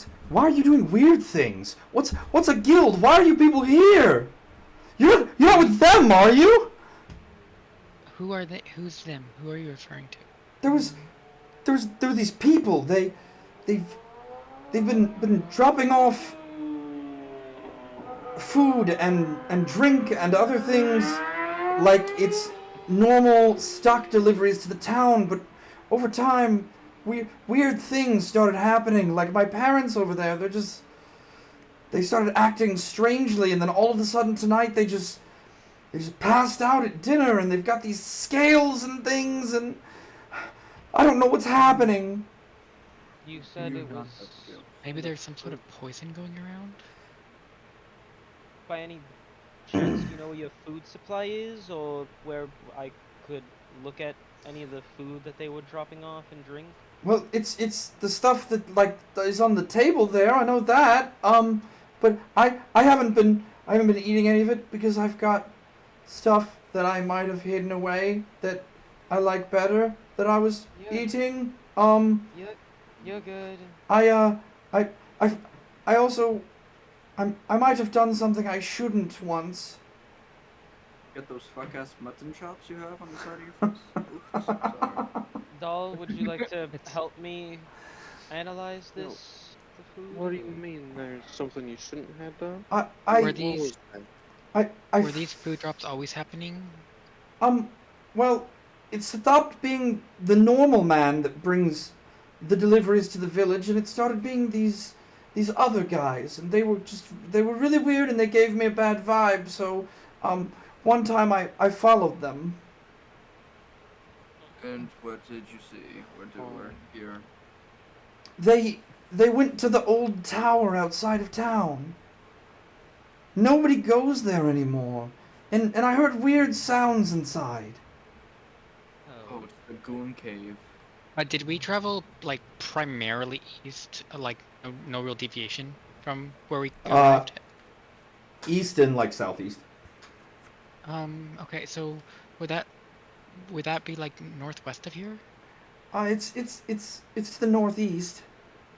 Northeast, okay. What do those strangers look like? They were wearing robes with this odd symbol on the back. Like a red dragon. Yeah, but it looked mean and evil. Mean and evil red dragon. That's pretty much Ingrid will move over to the door. Oh, if I can move my token. And find. Was it like a piece of cloth, put on it, or was it just carved into the door or something? It was branded into the door. Branded into the door. What? If you want to come over here, there's a. It might be the symbol that's in the door over here. Oh my Is that god, it? that's it! Why is that there? What? Wait, that's so creepy! Okay. I agree. Yeah, how long were you hiding in that box? That is a very good question. Well, I snuck in there because I wanted to eat the chocolates. And that You was... closed yourself in a crate. That's because the chocolates were in the crate, and Mom and Dad were coming in to eat dinner, and so I closed the crates that way they wouldn't find me. And then they passed out, and I was scared, so I climbed back in the crate, and I just kind of stayed there with the chocolates, and then you guys showed up. I was probably in there since supper time, so maybe a few hours, I don't know. I hate when that happens. Well, I'm going to do a. Or guess I'm going to analyze whatever is inside this food. If anyone would be willing to help me. I me can take help a you, maybe. I can take a Alright. look. So, would I be able to roll a like medicine check? Like I'll pull out like my alchemist supplies and run Sure. a little bit of. Yippee. I can help for a +5. Thank you. All right, so this is going to be. All right, that's how that works. That's a unnatural 20. Seems completely normal. Well, chemically it seems perfectly fine. So unless there's any magic imbued Yeah, inside of it. Cassius is going to expend another one of his arcane surges, and he's going to cast detect magic. Okay. You don't sense any, like, you sense some odd magic coming from the sleeping individuals and from the sigil on the door, but not from any of the food.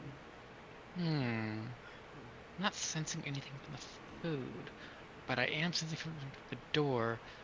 But I imagine if it was just the door, he would have been affected as well. Hold on, kid, look away. I'm gonna take a corpse out of my bag. Is this also magical? I mean, I imagine I would potentially sense it from the one I had been carrying. Oh, right. Okay, The never mind. corpses aren't giving off any latent magical energy, but the living people are. Oh, even like the little mark on the corpses? Correct, because those are just painted on their armor. Oh, okay. Like heraldry. The little boy says, I don't know, it's been really weird. Like I said, they went to the old tower, and the children, like, we're told not to go there, and the only other family that had children left town the other day, and so it's just me. It's been very boring. But the adults had been going to the tower and then coming back. I don't know. It was very weird. I eat when I'm bored too. I could tell you do a lot as well. Zeraval is, after kind of just like hearing all of this, he's going to go into the corner and he'd like to attempt to start casting ritually augury once more to specifically see what kind of omen he could get if we decide to go to the tower.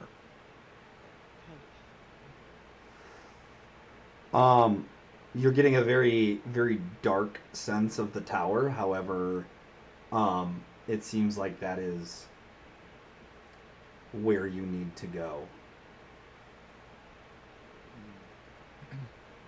Wonderful. So for anyone even remotely curious, I'm getting a relatively, bad omen if we go to the tower, but we kind of need to. So I suppose keep in mind that bad stuff is going to happen to us if we go there, so we should be on our guard. Okay. Could I have 10 minutes to get more allies for us? Well, honestly, I feel like we should probably We take know about how, an hour at least to take a short rest and prepare, since whatever this is most likely the root cause of this, and if it has something to do with the Olaphage, as Mallory was talking about, which is most likely whatever cult or weird organization is using this mantle is going to reside there. Facts. Okay. Do we know how far it is to get to the tower, or It's just a couple miles away. And the handler looks at you guys and he goes, I know the tower of which the boy speaks. We going there? Z, would it be all right if we took a short rest before heading out, or I'm do not you want us? a slave driver. I'm just here to make sure you stay out of trouble. However, I will be... Little boy, come here. And he reaches down and he talks very, very nicely to the little boy. And he pulls out a scroll and he goes, I want you to read this scroll for me. And after you read it, close your eyes very tightly. And when you open them again after a minute or so, you're going to be someplace safe with people who will take care of you. You said you're the only child in the village currently, correct? Yeah?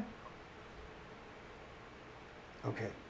We will see what we can do here, and we will try and make sure your mother and father are safe.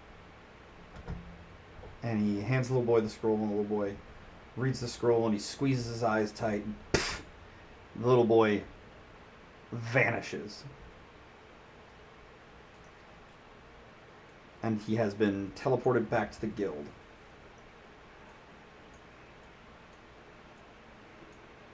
Hell yeah.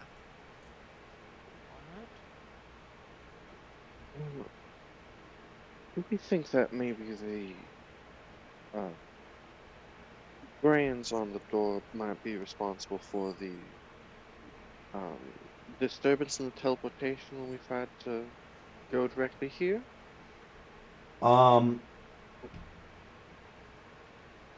With your 20 investigation check that you had, and then, does anyone want to give me an Arcana check on the symbol? Now that we know it's magical. I Can do. so. I can do it. I can do that. I will. I can help somebody for a Okay. plus 6. I will help Cassius, I guess. With it. Okay. Mine's a +4. You helping Okay. me? Wait, is it Okay. the modifier or the full Arcana? For The- help. It'll be the modifier you have for that ability. It's like whatever plus you Modifier have. for that ability. Okay, so that'll be another +6. You only get one help. Only one help? Yeah, only Okay. one help. You can't stack like Okay. all of your modifiers together. Alrighty, so who's helping me? I was gonna help you.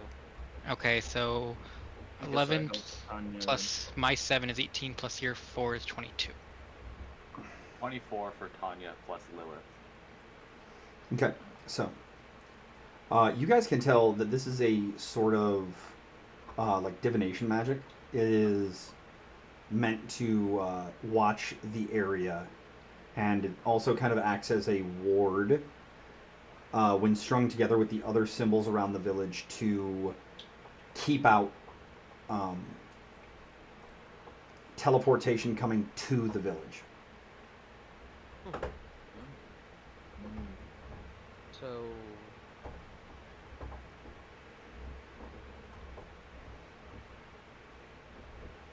This is very methodically thought out, so for them, in order to put that up, not only to watch the village, but also in order to, I guess, make it so no one can teleport here, which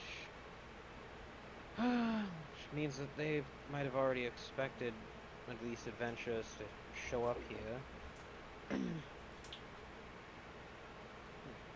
Either that or it might have been a preventative measure. Yeah. Well, I say we. I don't know about you guys, but I'm planning on making up some mock potions while I have the chance. Okay. For those who are still injured. Well, etc. So while you So guys, we're taking a short rest, you guys, right? yep, you guys can take a short rest and discuss some strategy as to how you want to go moving forward. All right. So, my fellow group, I believe I could possibly make potions that would give you a resistance against elements, or, Mallory, since you're up close, I could possibly. Ah, yes. With these, I believe I could make a potion that would make you almost double in size. Yippee. Do we know how wide of a space it'll be in the tower?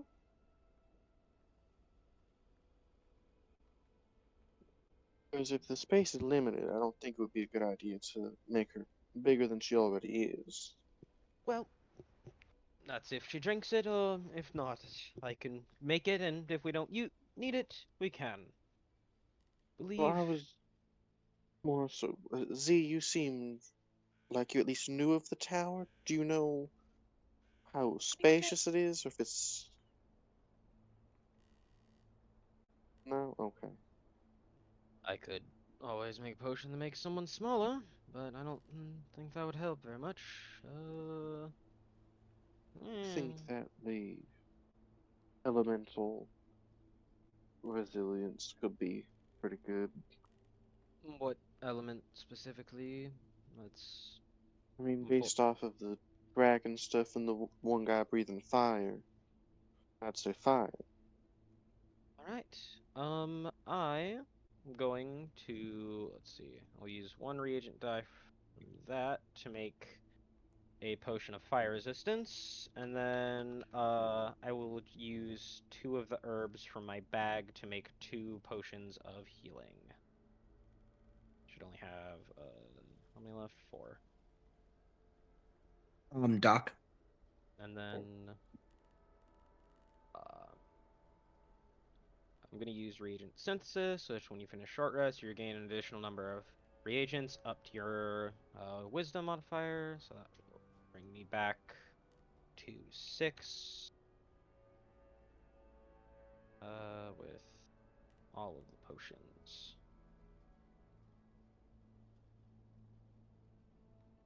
Cool. I'll just put these guys back in my bag. There is 2 of you. Hey, Doc.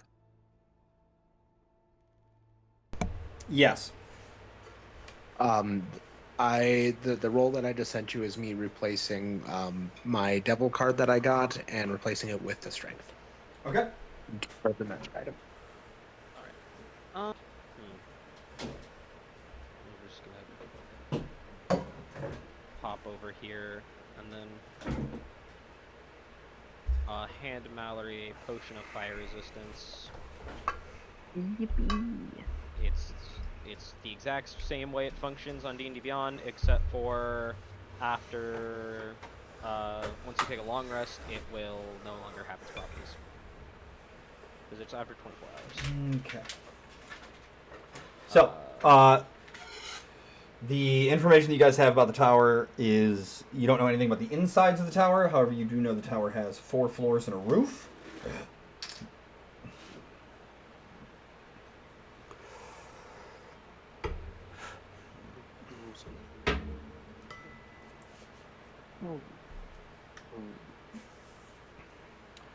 Also, from those Arcana checks, you guys can tell that this, these symbols and the magic from them, besides being divination magic, it does seem very,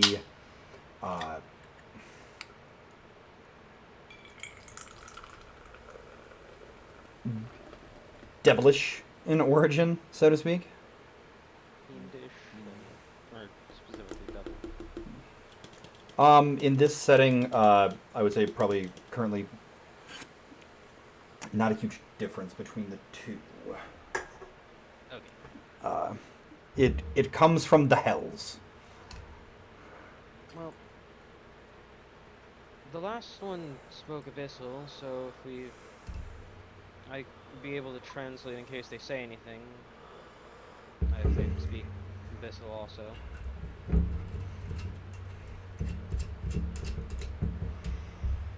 Alright, let's get back. Comms. Doc, I don't know if you saw my message earlier about the additional patches that the robe can have. About how many and if I would know what they might be. I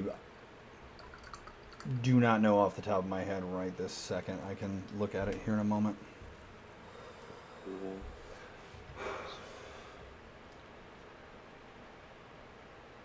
Everyone roll their You- hit dice.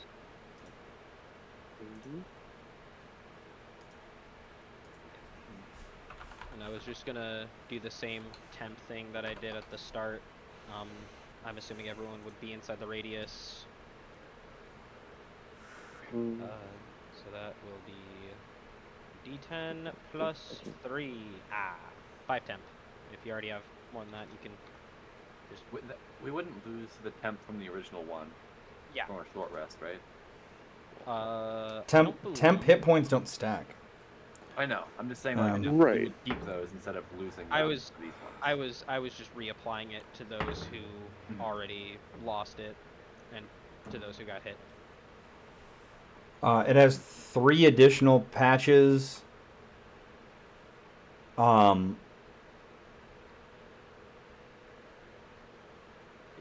A portable ram, one of the 4 potions of healing, an iron door, and a wooden ladder.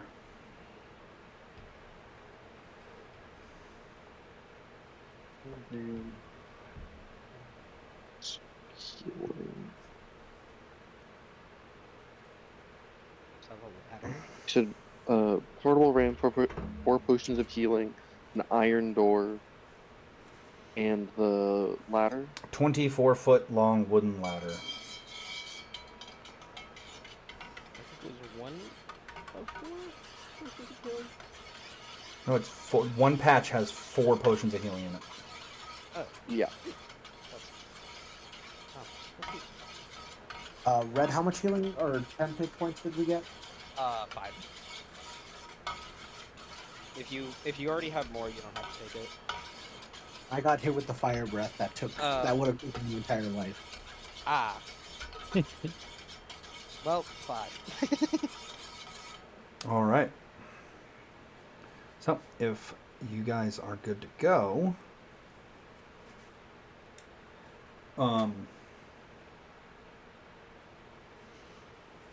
we can move to the tower. Doc, I don't know if you saw, but Uzi had to drop off for an hour. Yes, I'm tracking.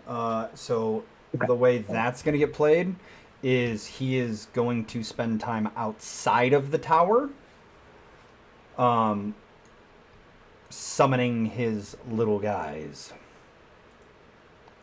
Okay. Is what we will RP that as. Also, do we know how late we're going to be going? However late you guys would like to go. Your Honor, I have work to. I feel like this is a pretty good place to end, in my opinion. Yeah. Right after we took a short rest right outside big tower. Which might mean Uzi, if we do end here, Uzi could get the chance to participate. Yeah, right. Actually, if that's the case. Yeah, good point, good point. Onward. I'll shoot his character in the head real quick and then we'll go. Give him the lone wanderer, or give him the fucking courier treatment. So, like I said, if you guys would like to continue, he can be RP'd as being out here, using the corpses and summoning his guys. Yeah, Mhm. it's fine. Yep. Right, like Grim, do need to work in the morning, unfortunately. Your Honor. So I'd say that's 3 votes for sure to pause here. So I would imagine Uzi would take that vote. Yeah. And then, I'm indifferent. I am also considering indifferent. I'll say I have tomorrow off, so I was planning on going as late as you guys wanted to go. Yeah. I don't. I feel like Grim may start to fall asleep in the middle, and I'd rather have You're not incorrect. I'd rather have a fully cognate Grim, and also since Actually, yeah. So I vote that we end here. Okay. Alrighty. I think that's enough. So, we will come back as our adventurers head into the tower. What awaits them, they are unsure. However, they do know that there's some odd, very, I would say, cult-like activity. Some weird symbology of a red dragon and talk of an Olefeist, the giant dragon that would one day eat the world. We will see you guys next time.